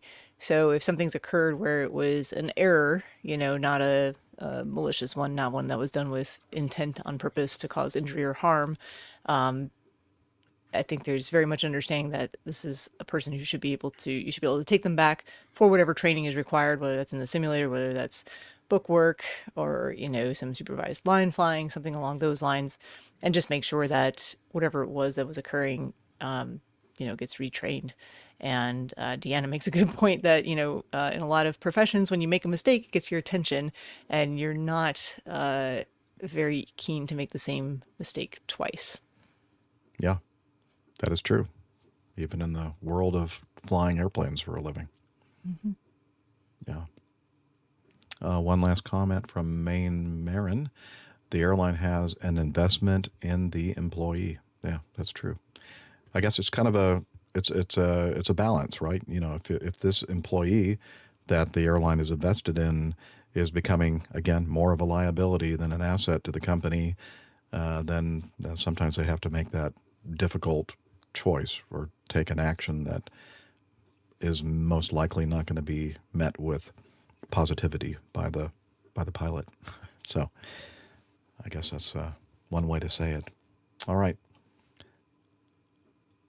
All righty, let's do that. Right here is the button I'm looking for. Time for Getting to Know Us. Time of the show where we get to learn what all of us have been up to in between shows.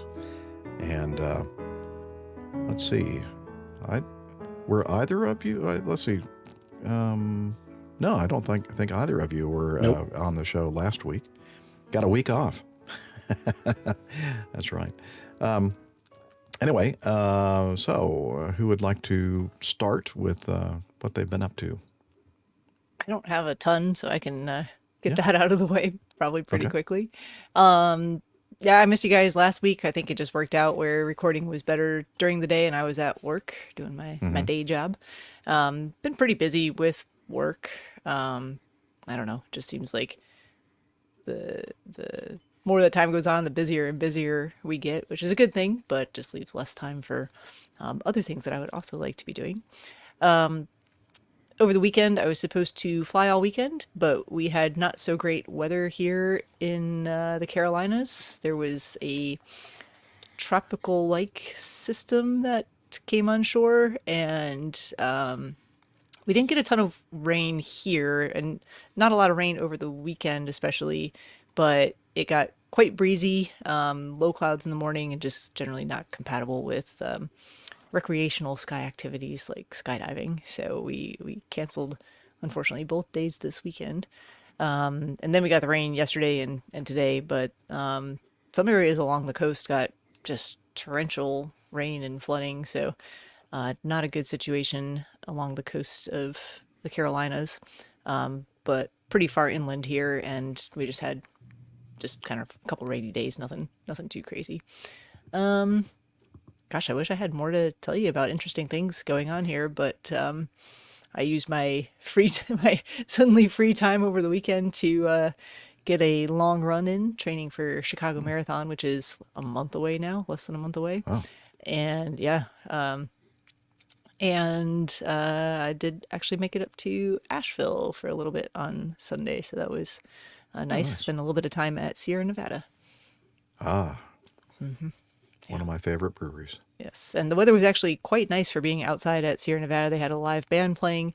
It was a little breezy there, not as windy as it was here closer to Charlotte, but overcast, a little cool, pockets of sun, kind of nice. Nice. Yeah. All right. That's all I got. Camacho. Oh, how about yourself? and I was gonna say, my tomato plant on my balcony has produced a second round of tomatoes, surprisingly, in September. So are they supposed to be those little tiny cherry tomatoes, or? Yeah, they're just kind of a little tiny variant, but yeah, they're really sweet. They're good. Ooh, nice. I love those. All right. I also have not done a ton.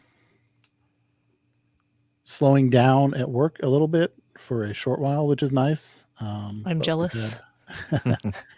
We've had a couple of family functions that I've done with my folks and my brother the last couple of weeks. Let's see, I wasn't on last week. A week and a half ago or so, Cannon and I sailed in our first regatta, which was a mini regatta. They have a fleet of little 14-foot training boats out at our sailing club that my son learned to sail in earlier in the summer, and so he wanted to participate in that. So we went out, and there were 4 boats racing, and we finished in 3rd place. So we beat one boat, which is nice. One place better than I was expecting. But had a lot of fun, and it was a nice day. It's still hot, but temperatures are slowly starting to creep into fall mode, which means don't have to run the air conditioning quite as long out at the hangar to make it tolerable when I go out to work. But looking forward to the cooler weather in the next few weeks. I'll bet. How cool is it supposed to get? Well, it's supposed to be back up into the mid 90s through the end of this week, but then it starts raining again, and we get down into the low 80s. So should be a little better. Yeah. All right. Yeah. Very good. Well, we're glad to have both of you back with us this week. And there was someone who's usually with us, but is on, what do they call it? Holobobs. holiday in England, and he just couldn't stand not being here with us. He had to send us an update, video update on what he's been up to. So take it away, Captain Nick. Oh, I'm sorry. G and crew, it's Dale Pilot here. Sorry I couldn't be with you this week, but I'm out on my hollybobs, and I don't think Mrs. A would appreciate it if I gave up an afternoon to do a show. So I hope you'll forgive me, and I have got a plain tale for you today, so I hope you enjoy that. In the meantime, I'm out at the seaside, in the place where President Nixon got caught out doing some naughties, Watergate. Watergate Bay in Cornwall. A delightful spot and a wonderful hotel. Thoroughly enjoying it myself. But I'm not the only one, because the dogs are here, and so is Mrs. A, and we're having a great time. Anyway, enjoy the show, and look forward to seeing you next week. Jerry, bye. Well, so when he recorded this, he thought that we might be playing his plain tale that he had prepared, but we decided it would be better or best if we played it while he was here. Then he could answer any and all questions that we might have regarding it. It's another RAF Form 414 volume, and so yeah, we're gonna go ahead and save that from when he's back. And all right, so I'm glad that you're enjoying your holiday, sir, and look forward to seeing you when you return. Let's see, the other thing I was going to say is that last week we had that audio feedback from Muhammad, and he talked about that great news regarding the birth of his son late last year. And was that when they realized that she had become pregnant? I don't remember. Anyway, he has a newborn, and he has some pictures of his son, and there we go. There's one. There's the proud dad, and his son is Adam. And there's another shot of him. Pretty fancy digs there on the little sofa, and that's a cool little contraption. Right. Yeah, so if you weren't here with us to hear the audio feedback from last week, then you should listen to 631. But in case you don't, he mentioned that they were having difficulty getting pregnant, and they had all but given up on it. And then, wow, nature came through for them, and they had Adam. Beautiful. And that's so cool. Oh, yeah. There's a note here that he sent with this. It says that Adam, my son, saying hi to all APG crew and community. He's part of our APG community now. We're always looking to add new members. So thank you for sending that in, Adam. And Muhammad. I don't think Adam could understand me. And then, yeah, we have an APG meetup that we need to talk about. So let me get over here to the audio player and find that. And here we go right now. Airline pilot guy, I'm Roger Stern. Let me start off by apologizing for all the background noise you hear here. This is not our usual studio. What do you mean, not your usual studio? Roger, it's so nice to meet you here at Becky's Diner. Yeah, Micah, I had to come up to Portland for a wedding for a family friend, and I said, I cannot come up to Portland and not meet up with Micah, who I've known through podcasts, whose career has been sort of similar to mine, but we never met face to face. And I get to meet one of my radio heroes. Roger, it is just so great to finally meet you and see the face for radio that we both have. That's right. And it's amazing just how much we have to talk about, both broadcasting and other things. We're both geeks in our own ways about similar things and different things. And boy, this conversation could go on forever. We could have grown up together, and it seems like we did. Yeah, the brother I never knew I had. Exactly, and it's nice to have another brother. Roger, I'm so glad you're here. So how long are you up here in Portland? I'm here until tomorrow. We have a wedding with a shuttle bus leaving at 4:20 p.m. this afternoon. And then tomorrow, the long drive back to the New York area.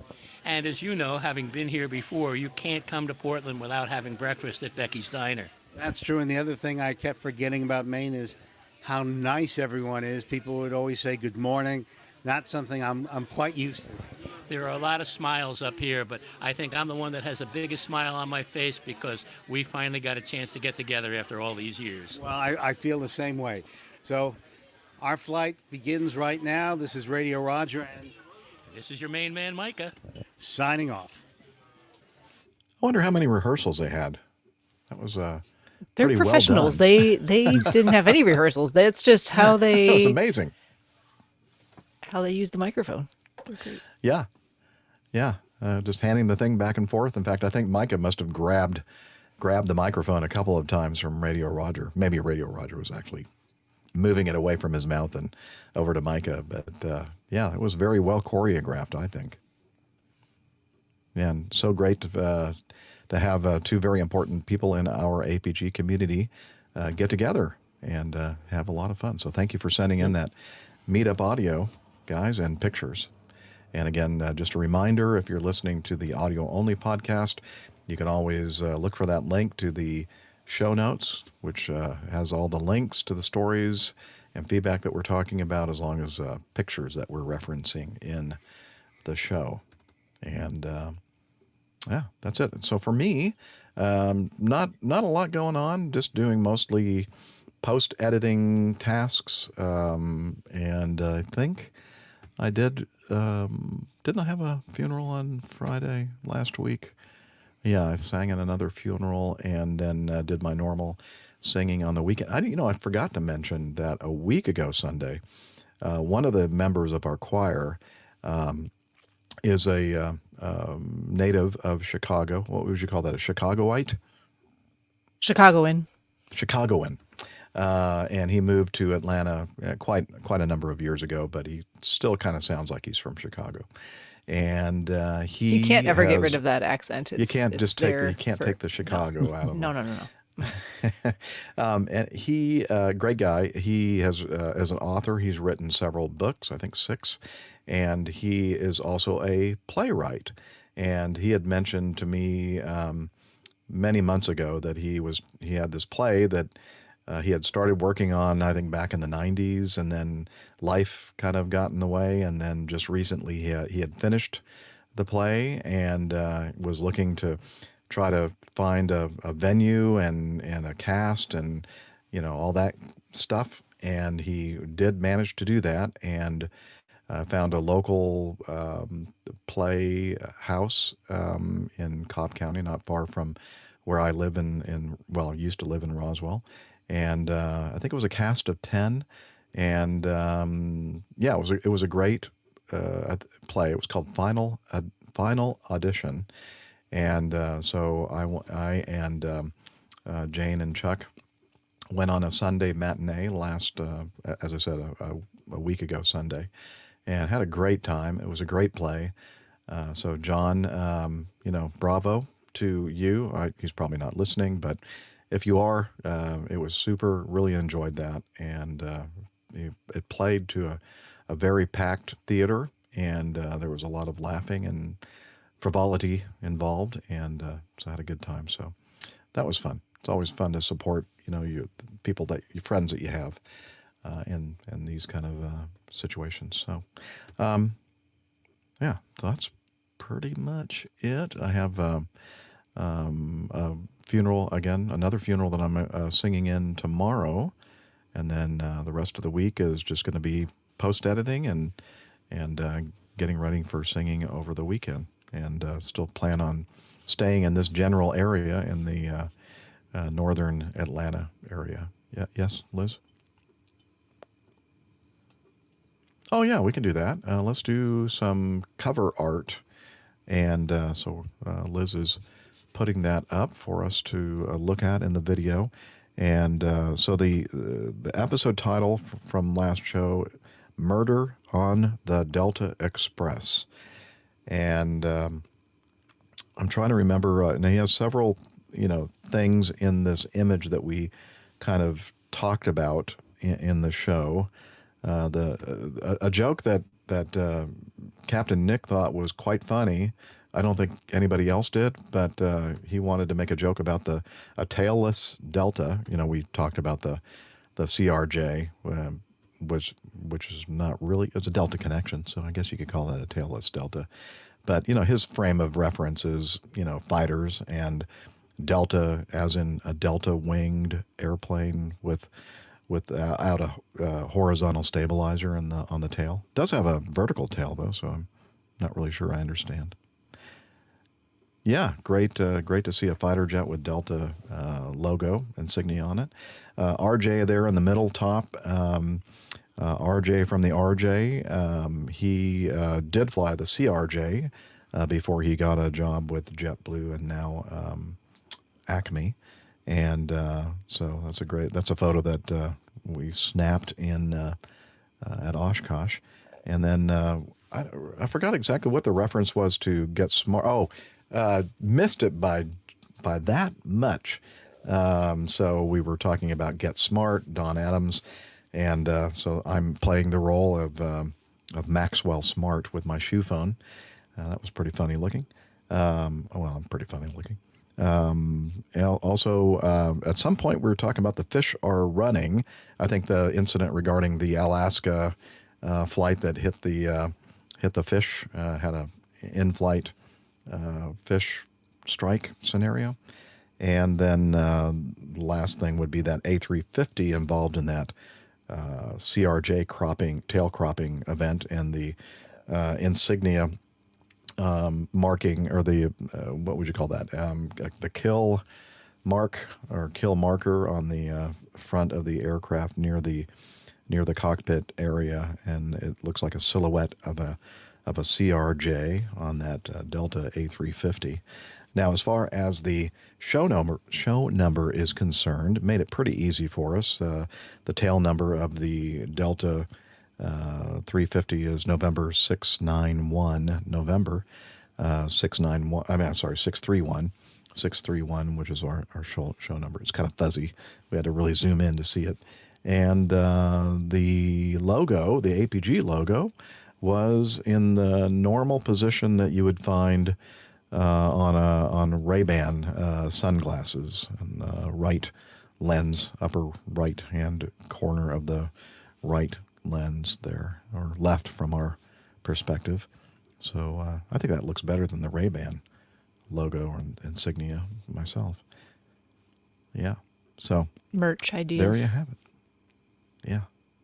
So great cover art as usual from Captain. And I was just thinking to myself as I was talking about the cover art, I'm thinking, who is it? Do I have to? Maybe I can ask one of my fellow crew members on the APG crew to volunteer for the cover art for this show. Yeah, I think we should do that.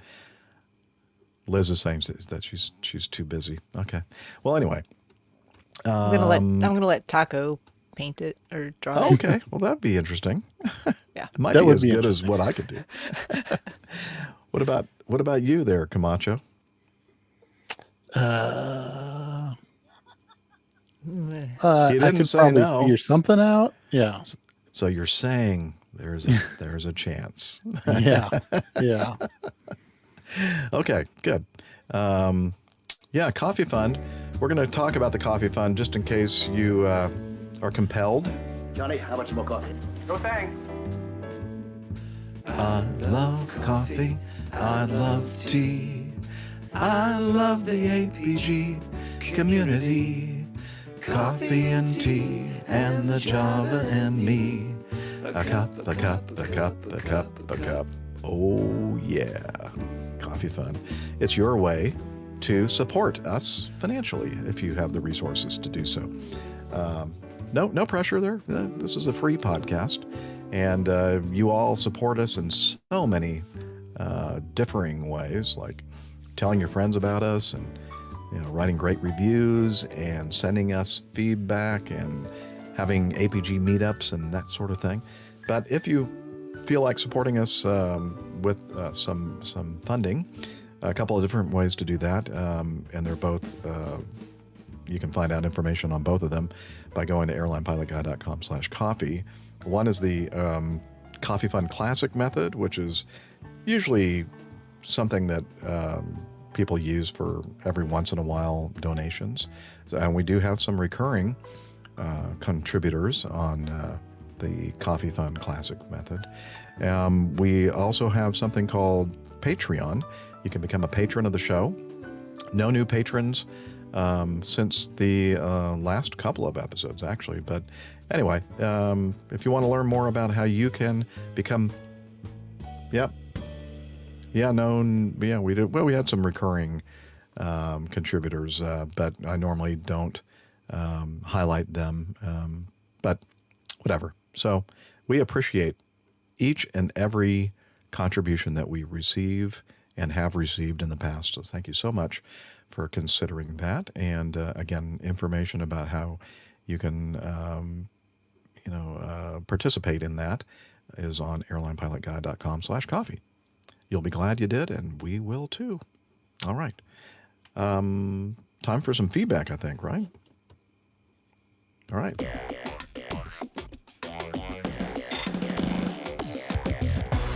Captain, incoming message. All right, this first one from Captain Nigel, and I'm assuming he's in England right now. He said, oh yeah, look at that. Well, is it in Bath, England, or in the bathroom, bathtub? Okay. Hi, crew, in the bath, watching your vid. And he says, TMI, too much information. Yeah, we agree. From Perplexity, I'm not sure what Perplexity is, but this is, well, maybe Perplexity is something like a publication or something. Yeah, because he capitalized it. Anyway, based on the information provided in the search results, it must be a search engine, it appears that you can see the wingtip from the cockpit in an A350. It's an AI platform. Oh, it's an AI thing? Okay. Yes. An AI what? Search engine? Platform. AI platform? Or, I don't know. Gotcha. Like ChatGPT, perhaps? I don't know. Gotcha. Okay. Well, based on the information provided in the search results, it appears that you can see the wingtip from the cockpit of an A350, but you may need to move your head to do so. Specifically, 1, the A350 flight deck visibility diagram shows that the wingtip can be seen when head is moved to the side. The visibility angles from the cockpit are quite wide, with a 120-degree field of view for both the captain and the first officer positions. The A350 has large cockpit windows that provide excellent visibility. The cockpit is described as being very bright compared to older Airbus models like the A320 or A330. Not sure exactly what that has to do with it. The A350 cockpit windows have been designed to provide the best outside visibility and exceed aerospace visibility standards. So Nige continues, so while the wingtip may not be visible in the pilot's direct forward field of view, it can be seen by moving one's head slightly to the side, taking advantage of the A350's large cockpit windows and wide visibility angles. This allows pilots to maintain good situational awareness of the aircraft's extremities. Best wishes for Nigel Demery. He says, P.S., and from a mate of mine who used to fly the A350, when asked if you can see the wingtips from the cockpit, his answer was, not really. And even if you could, it's almost impossible to judge the clearance of the wingtip to another object. For example, a CRJ 900 vertical stabilizer. Yeah. So, yeah, it would be tough, I think. But in this case, I'm not even sure that they were looking out the window. I think they just assumed that they were clear of it and probably were heads down trying to work whatever the issue was that they were working on. But I don't know. I wasn't there. Who knows? Oh, okay. So let's do this next one then. From El Piloto. Trimming the Line is the subject title. Hello, Captain. Subject title. That doesn't make sense. The title of the feedback is Trimming the Line. Hello, Captain Jeff, Captain Nick, Liz, and whoever decided to rock up this week. Woohoo! As usual, I guess that means you two, I am trying to make friends and influence people. Well, you're not doing a very good job, El Spalato. Looking back at APG 631 and the A350, which cropped the CRJ at Atlanta, I sympathize with the crew involved, as I, too, have to weave a whale around some light airports, the 80-meter wide A380.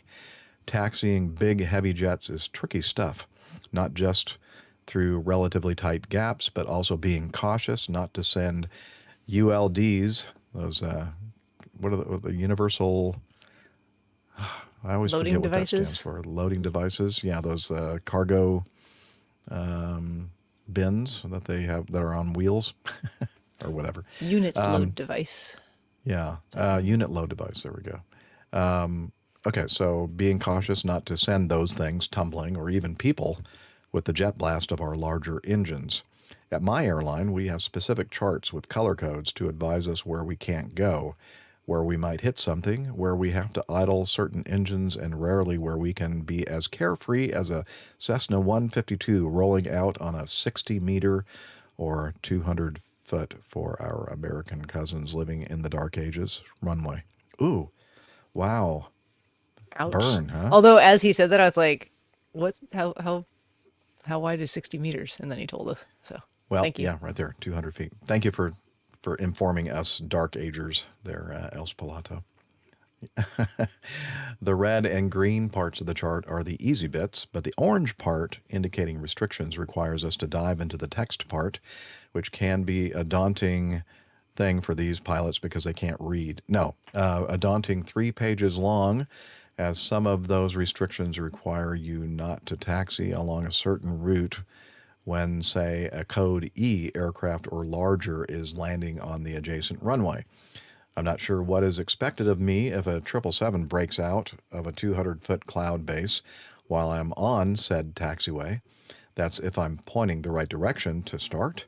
How about when I'm in the flare? Am I really expected to be looking along the same taxiway in the flare for a conflicting type?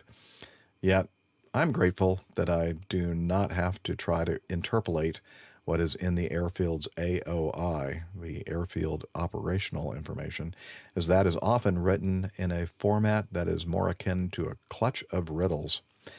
The A380's cameras also do not cover the wingtips, and I imagine this is because of the issue of parallax for the camera high up on the tail, and to keep the lawyers waiting to pounce at bay.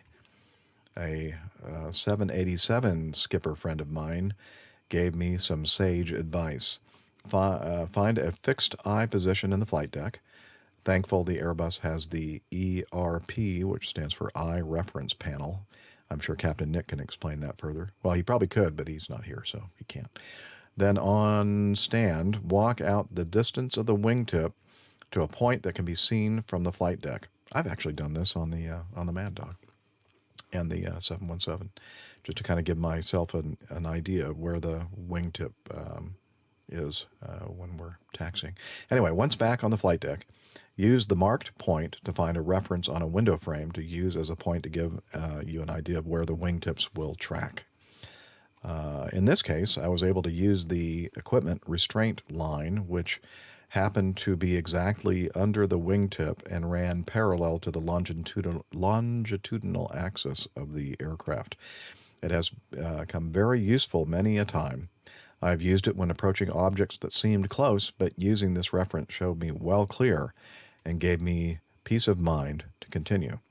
In one such case, after landing at night into Bangkok, there was a set of portable lights with a generator set up for work on an area off the taxiway. Those lights fell along my reference point. I stopped the aircraft and asked for an ops vehicle to check the clearance. The ground controller said the lights were no problem. I refused to move while blocking other aircraft taxiing in behind me until an ops vehicle checked the clearance. I shut down my outer engines, and once the ops vehicle pitched up, he advised that the light was in line with my wingtip, to which the lights were turned off and folded away. It was this experience that has me empathizing with the A350 crew. It was uncomfortable to be in the knowledge that I was holding up someone else's day over something that may not be an issue. And I'm sure the A350 crew knew others were behind them and they were keen to get out of the way so they could find a spot to start troubleshooting. It's a skill to be able to sit and put out of mind that you're inconveniencing fellow aviators, because we have all been held up by someone faffing around in front of us and thus eating into our fuel and time. He makes that's a very good point that he makes there. The takeaway from this is that all flight crew should create a reference to help them identify objects that are a possible risk to their wingtip clearance. Because let's be honest, we've all taxied through an unfamiliar area and past a light pole thinking, that's close. But we know we can get past because of all the other flights using the same aircraft type have gone before.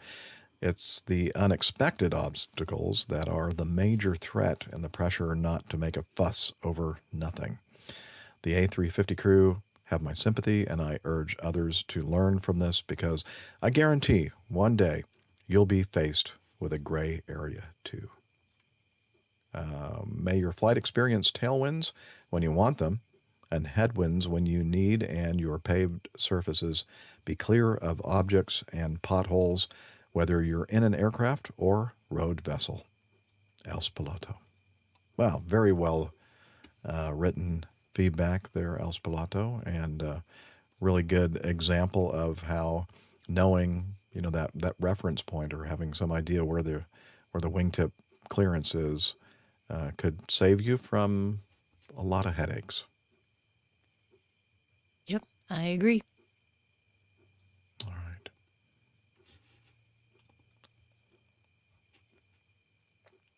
All right, more feedback from items that we discussed on the last episode, 631.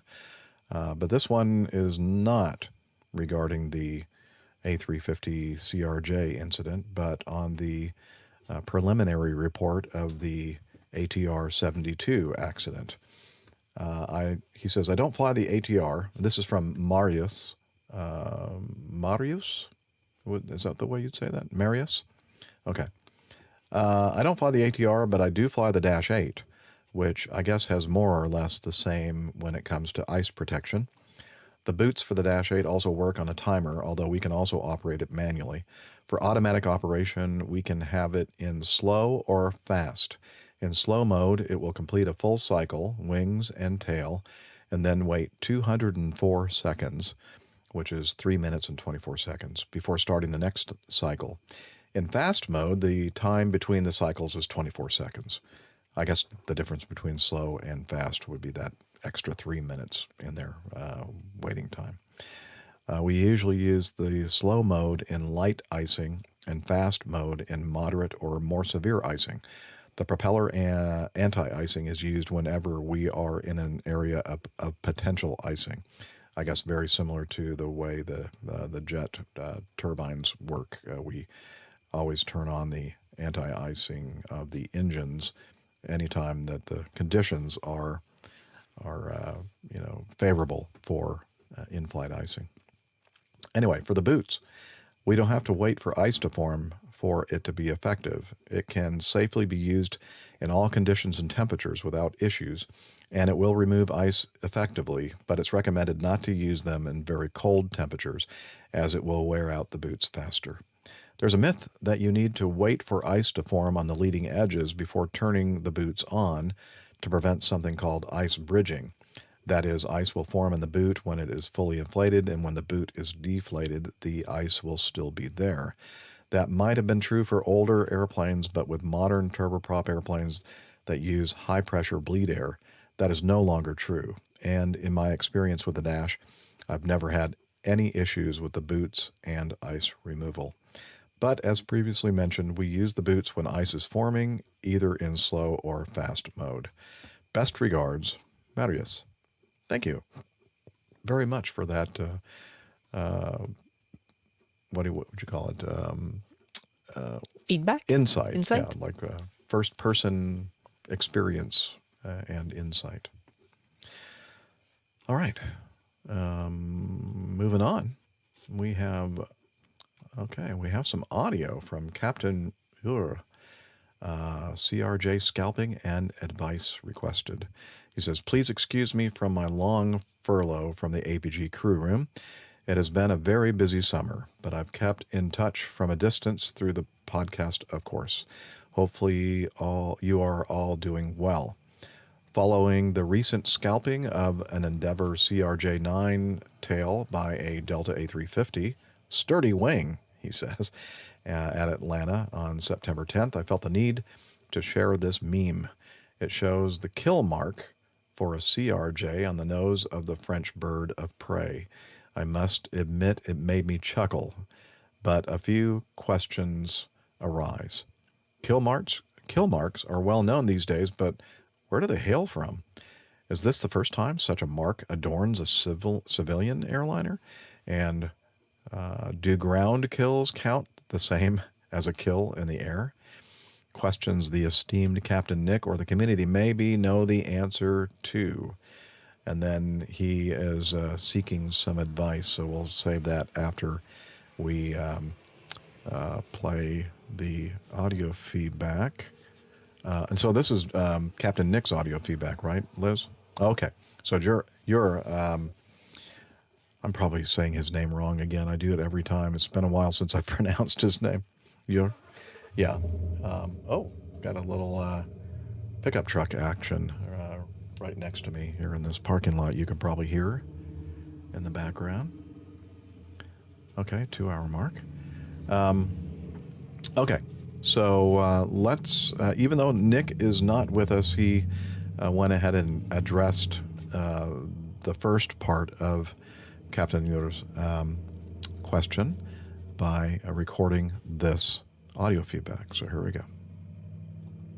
Well, hi there, Captain Joe. It's the old pilot here, Captain Nick. So I saw your feedback, and since I couldn't be on the show, I thought I'd record a small piece so that I could give you my thoughts on your questions. Let's look first of all at World War I. That's when it became common to start marking kills on aircraft. There hadn't really been any major conflicts before that, so the question hadn't really come up. Different countries had various requirements for both claiming a kill and becoming an ace. German pilots could usually prove kills by finding the wreckage. Most of them came down on their side of the lines. Allied pilots were often unable to do this, so many victories were termed driven down or forced to land. In some cases, kills included aircraft on the ground, but most considered a kill to be pilot versus pilot, not strafing ground targets. The British didn't encourage counting kills, and scores weren't really published, but the press often found out anyway. To become an ace was not an official recognition, but usually attributed to a fighter pilot with 5 kills. Some squadrons counted shared kills. Others required kills to be an individual or solo effort, so that was down to the unit generally. The French pilots required kills to be witnessed. The Belgians included out-of-control crashes as killed. The United States Army Air Corps stayed in line with the French requirements because they obviously had a lot of history with them and were, in some cases, trained by them. But that was a changeable feast as units under British command used British rules.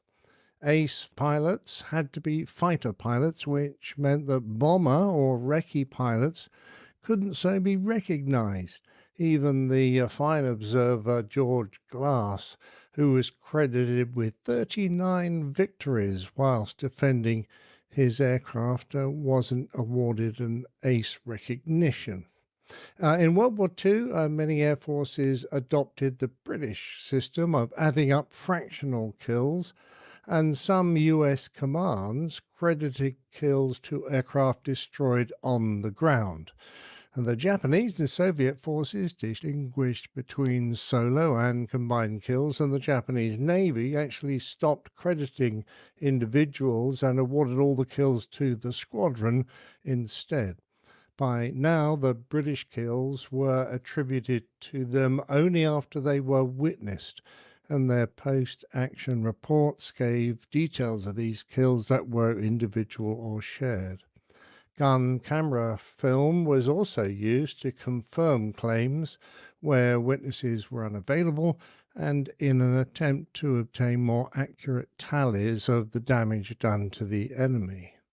As regards putting aircraft decorations up, in both wars, individual pilot scores were kept in official unit diaries, and since most pilots flew aircraft that were actually designated as theirs, they kept a tally on the side of the fuselage. When an aircraft crashed or was scrapped, that tally went on to the next aircraft that they flew, so it kind of remained the pilot's score that was on the side of their aircraft, not that was achieved by the airframe. It was common for bomber crews to also mark up successful bombing raids or ship attacks, for example. In recent conflicts where pilots outnumber the airframes, often by a factor of 2 or 3 to 1, it's more common for scores for that particular aircraft to be put on the side rather than the individual pilots. In Vietnam, there was a lot of attention made to the statistics of kills during this conflict when it became important to justify the war to the American public. A great deal of US air-to-air losses were attributed to SAMs rather than acknowledging the skill of opposing pilots. The nature of the dogfights meant that there were fewer shared and many more solo kills.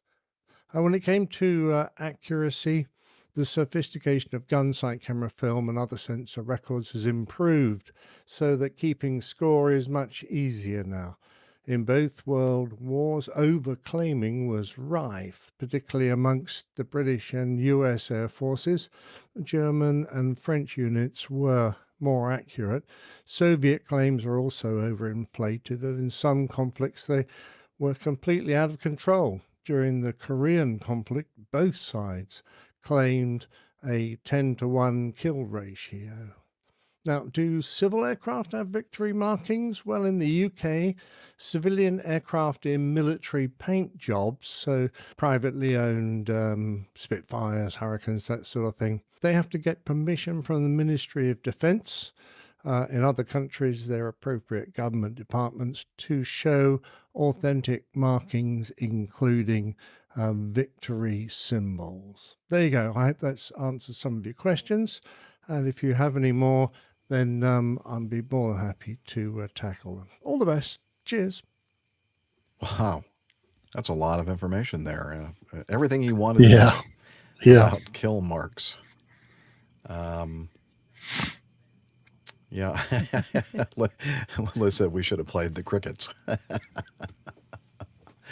There's actually some crickets in the background where Jeff is. Oh, is it? Can you hear the crickets? Yeah. Oh. They're very soothing, though. Oh, okay. I should probably close my windows. Might get a little bit too warm in here, though, if I did. Okay. It's all good. Yeah, so the second... So thank you very much, Captain Nick, for addressing that. And let's see... Captain continues.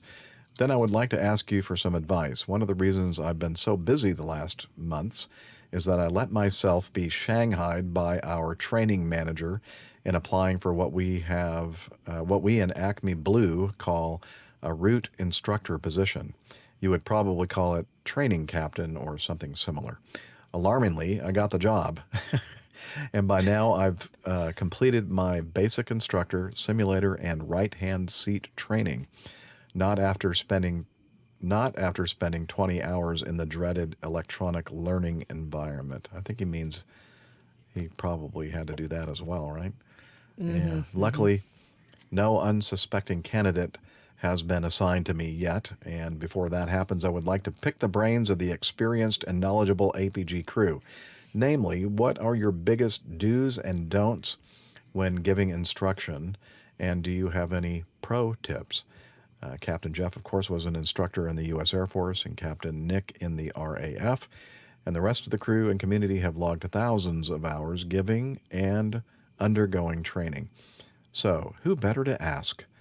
I have my own thoughts on it, but I'm curious about yours. Thank you in advance. And yeah, well, hang on. Let me finish it up here, and then we can do that. He says, "I wish you 5-star layover hotels and cold IPAs. Warmest regards, Captain Gore." And Liz, are you going to? Oh, okay. So Liz was able to ask Captain Nick, because he didn't address it in his audio feedback, about what his advice would be, and he said that he has never held that kind of position in the civilian environment, but he said that basically all of us, when we are subjected to a check ride, it's a very high stress thing for us, and he said just be kind. And I think that I would echo that that advice. Just try to put yourself in the shoes of the people that you're evaluating, and try, whatever the criticism that you might have, make it a constructive, positive criticism, if possible. And that's what I would say, and that's what Captain Nick says as well. Now, I know that both you, Dr. Steph, and Nick Camacho have received check rides because you must to get your ratings, and but I'm not sure if either of you have been in instructor positions in the past. Nope. Not instructing for flying, but I've done instructing for other things, and I think that probably there's some applies. things that are broadly applicable, and I think one of my biggest takeaways is that if you're giving instruction and it seems like the person who is your student or receiving instruction is not understanding, it's helpful to try and think of a different way to do the explaining or demonstrating, because everybody learns differently, and they may just need a different way to see what you're trying to show them or explain to them to really get that information to click for them. So don't just keep repeating the same thing, hoping that it's going to stick. If there's a different way for it to be explained, maybe try that first. Like the definition of insanity. Yeah, exactly. Yeah, I think when I look at like the instructors that I feel like I get the most out of, I think one of the common threads with them is that they are the most patient.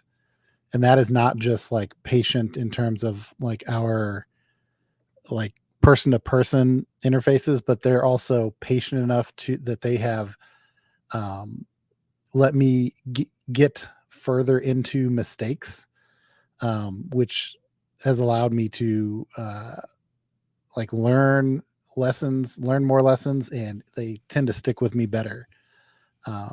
So obviously there's like a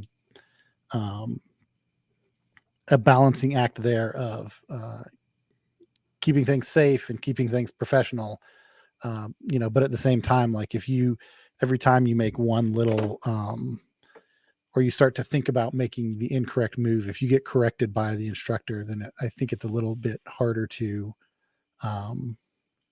build up your kind of problem solving ability, I guess. Yeah. I think a lot has to be said for being calm as an instructor as well. Mm-hmm. So.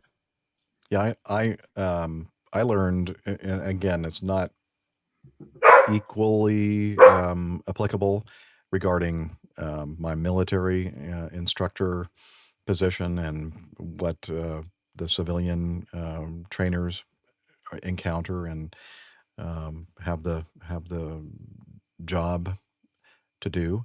But I did learn that as an instructor pilot, I obviously have more experience in flying than my students, especially in basic jet training in the Air Force.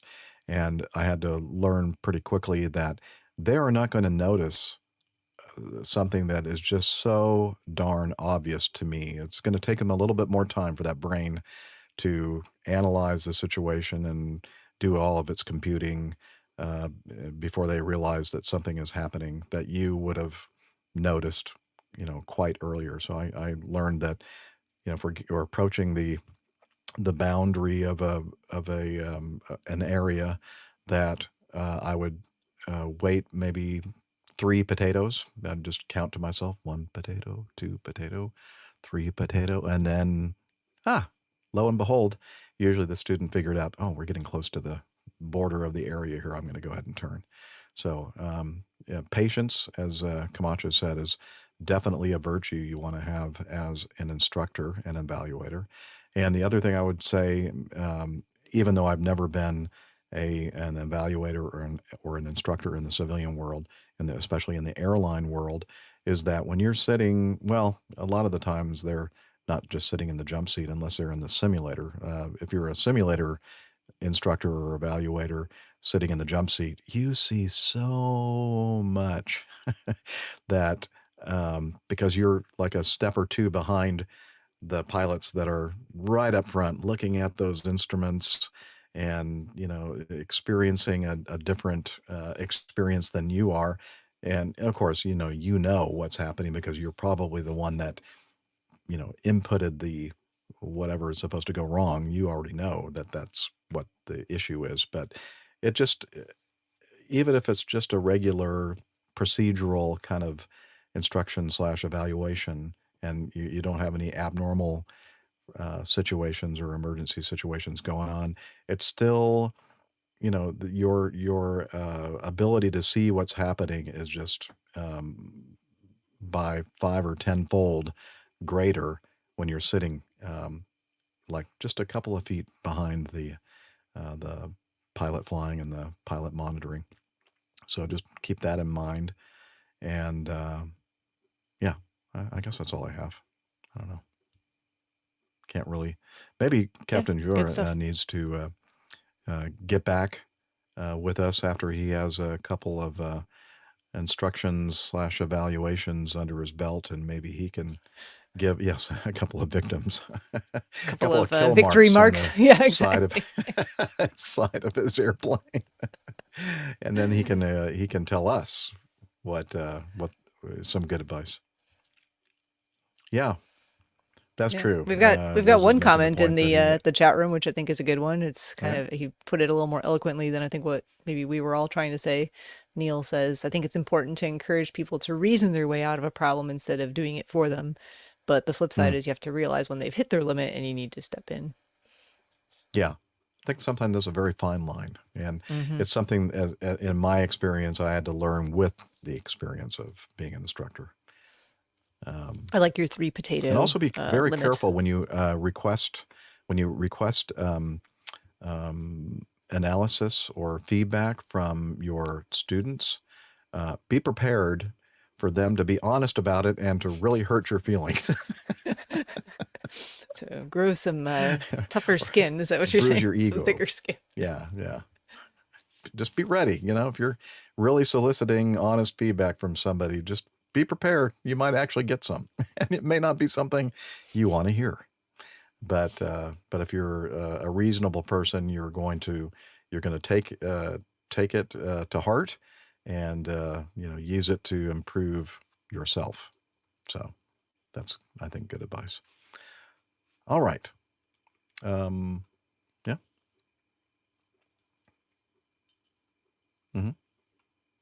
Okay.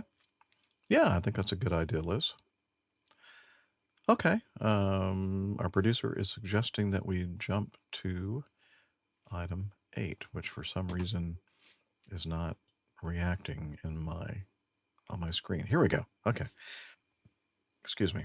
This is feedback from Derek. Hello, Jeff and crew. Congratulations on your well-deserved retirement. Hopefully I'm not far behind you. Excellent. Long time since I sent feedback in. I still love your show and listened ever since episode 77. I probably need to clean the lenses on my glasses here. I'm going to read that paragraph over again. Long time since I sent feedback in. I still love your show and listened ever since around episode 77. I've met most of you along the way. Farnborough and Nick again at Fair Oaks. No connection with aviation, just an enthusiast. Last week I had my 60th birthday gift from my children, a flying experience at Duxford. This was originally scheduled for May, but was canceled due to the good old British weather. In fact, it worked out okay as my family were with me. So we spent all day around the museums, and you need a full day as so much to see. It really is a great place to visit. I know most of you have visited in the past. In the morning, went up in a de Havilland Dragon Rapide wing to wing. Let's see. In the morning, went up in a de Havilland Dragon Rapide. Is that the way you said that? Rapide? Yep. Wing to wing with a Spitfire. Then, in the afternoon, up in the Tiger Moth, where I was allowed to take control for a while. What an amazing experience. Such a lovely gift, and I'll remember the experience forever. Jeff, I find myself drawn to your new life and your new home. Sounds so much fun. Would like to know how long ago you planned this new adventure. I know you cover some of this in Getting to Know Us. Dare I suggest another show called Jeff and His Adventures? Obviously, you're too busy with everything else going on, and just planning APG is time consuming. Just a thought, though, but yes, please keep us all updated as much as possible. If I were in the States, I would try and meet up along the way. I know. Come to the UK and tour around. I think your vessel would need some serious modification to drive on our roads. Yeah, it would be a little bit on the. Some of those roads over there, Derek, are really, really narrow. I would not even attempt, think about attempting that. Let's see. Oh, how long ago? Well, when he asked that question, I'm thinking, well, how long ago was it that I entertained the idea of living this full-time RV lifestyle? And I have to say that the connection to aviation is this, that back in 2019, when we decided we were going to do our big annual meetup at Oshkosh, I presented the crew with a couple of options as far as, where we were going to stay while we were up there for Oshkosh in 2019. And so I proposed an Airbnb somewhere, and all those Airbnbs are off campus, I guess, or I don't know what the term would be, off airport. So that would involve, having to go every day and find a parking place and all that kind of stuff and being in all that traffic. But it would also afford probably more comfort for all of us. And the other option I thought would be something we could entertain would be to rent an RV and then camp in the parking or the camping area, the campground there at Camp Scholler at Whitman Field. And I really honestly thought that everybody was going to say, oh, Airbnb for sure, because that's just going to be more comfortable. But no, the opposite, actually. Every single one of the hosts said, no, yeah, let's do the RV thing so we can be there, and we don't have to worry about going away and coming back the next day. Yeah, we want to be right in the middle of the action. And I thought, oh, okay. Wasn't expecting that. So started doing my research and found an RV rental on RV Share website. And it was a private party that had a 40-something foot long Holiday Rambler Class A diesel pusher. Very nice, very, very luxurious. It was really nice, like sleeping very, very accommodation nice. Yeah, it was very nice. So I thought, okay, we're going to do this RV thing. I'd never even thought about buying, renting an RV in my life. And so after that experience, I thought, this is fun. I'm really enjoying, driving this thing around. And then I started following people on YouTube, RV, full-time and part-timers, living the RV lifestyle. And I just started thinking, wow, that looks like a lot of fun. And I do want to do some traveling and, check out all these things that I've been looking at from 30-something thousand feet for the last 35 years. And this would be a perfect way to do it. And then I think finally I was following some that were living full time. And I'm thinking, well, that's quite a drastic change in lifestyle, but I'm thinking that'd be an adventure that I would love to. And of course, getting a divorce and being solo again definitely had a major influence in that decision to live in this 25-foot bumper to bumper vehicle for my house, and I'm glad I did. I'm still enjoying the heck out of it. It's a different lifestyle, and I have to really think about where I'm going to be, where I'm going to spend the night. Whether they have power and all that kind of stuff. It's a different part of my brain than I'm used to using in the past, as far as compared with my flying career. Yeah, planning. This is something that, yeah, in the flying world, yeah, Liz has given me a bad time about planning. See, Liz and I make a great partnership. She is a planner. I am not. before Liz was our producer, I would not even think about what we were going to talk about or cover on the show until maybe the night before, if I was really planning ahead, or maybe morning of doing the show. And then I go, yeah, I guess we need to think about what we're going to talk about, check out some feedback. That would drive Liz. Liz's head just screaming in the exploded background. again. Yeah. And yeah, so I did. So most of the planning involved in my career as an airline pilot was done by various departments at the major airline. So I basically was the hamburger flipper at the McDonald's. I came in and they told me how many hamburgers to cook and flip, and I saluted smartly and I said, okay, you want me to fly this airplane from Atlanta to Jackson, Mississippi and back, and then over to Little Rock? Okay, I can do that. I have the skills to do that. And all the planning, or most of the planning, was done for me by dispatchers and fuel planners and load planners and all these fine people in these various departments. So not a heck of a lot of planning for me to do, although I did do some planning with looking at weather conditions and that kind of thing, and checking to make sure that all this planning that was done for me by others was, seemed reasonable to me and safe. And 99.999% of the time it was. So I was very blessed to have a long career with a very, very professional, top-notch outfit. But anyway, so that's how I ended up getting into this. If you had said to me, well, let's see, 10 years ago was almost 2015. I don't know, like 10 years ago or whatever, before 2019, if you had asked me, yeah, you ever think about getting an RV and living in it full time? I'd look at you like you were just from outer space. Like, what?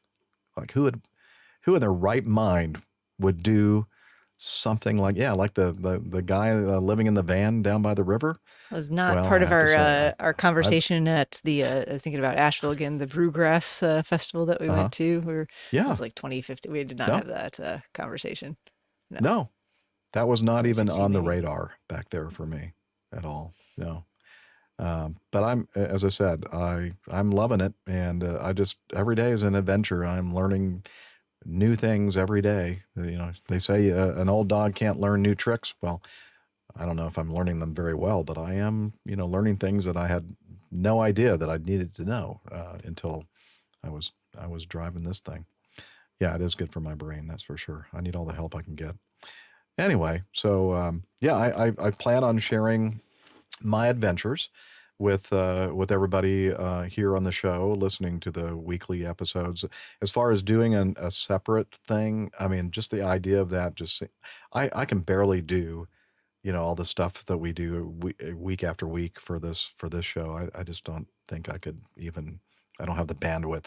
But literally don't have the bandwidth. I don't have the bandwidth to be to have video of me here. That's another thing that another adventure that I'm going through right now, trying to come up with a solution for me to have the kind of bandwidth that I was used to having in a sticks and bricks kind of setting with gigabit internet and that kind of thing. Nice stable, internet. Not I haven't reached that point yet here in this RV lifestyle. So I'm trying though. I just ordered some new hardware and a new service that hopefully in a few days I'll be receiving in the mail, and going to try that out, and hopefully that'll give me a little bit more solid internet bandwidth so we can continue to do the show from this road vessel studio. So we'll keep you advised on that. Okay, so the last part of Derek's feedback, he says, Nick, just listen to the Plain Tales, the Guinea Pig Club, which I found very interesting, as I used to live in East Grinstead, and obviously very aware of this incredible piece of history connected to the town. The way you presented it was touching. So glad you included this in Plain Tales. Captain Nick, I think everybody would agree, has an amazing talent. He's quite a master storyteller, and we really appreciate him.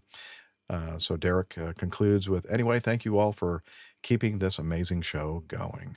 Derek, it was always nice to meet you, and thank you so much for the very nice feedback. Much appreciated. All right. Okay, Liz is sending the signal to wrap it up. So we're going to go ahead and point you to our website, which is safe and secure, airlinepilotguy.com, where you can find information about the crew and the community and merchandise and more information about the Plain Tales. We have a library. Can you believe it? Tiffany is our librarian that manages that, the APG library. For those of you who'd like to get those things called books and read. What else do we have there, Liz? Calendar and information about the fund and so much more. So check out airlinepilotguy.com. Yeah. Oh no! Why does it always happen like this? It's always the last. It's all right. It's all right. I can manage the social medias, and then we'll just sign off. So take it away. Help me. Social media. You can find us on facebook.com/airlinepilotguy. Head over to X. We're at APG Crew with our individual handles pinned to the top of that page. If you're looking for the hidden numbers in Captain Nick's weekly show artwork, that's on instagram.com/APG Crew. To watch the recordings of the shows, the video, that's on youtube.com/airlinepilotguy. And if Jeff has enough bandwidth for Hillel to escape from the shower, he could tell us about Slack. I don't know. I don't know that that's going to work. Put that in post. Yeah, we'll get Hillel to join us in post about Slack. But those of you who know what that is, you're already there. If you don't, we'll include it now. All right.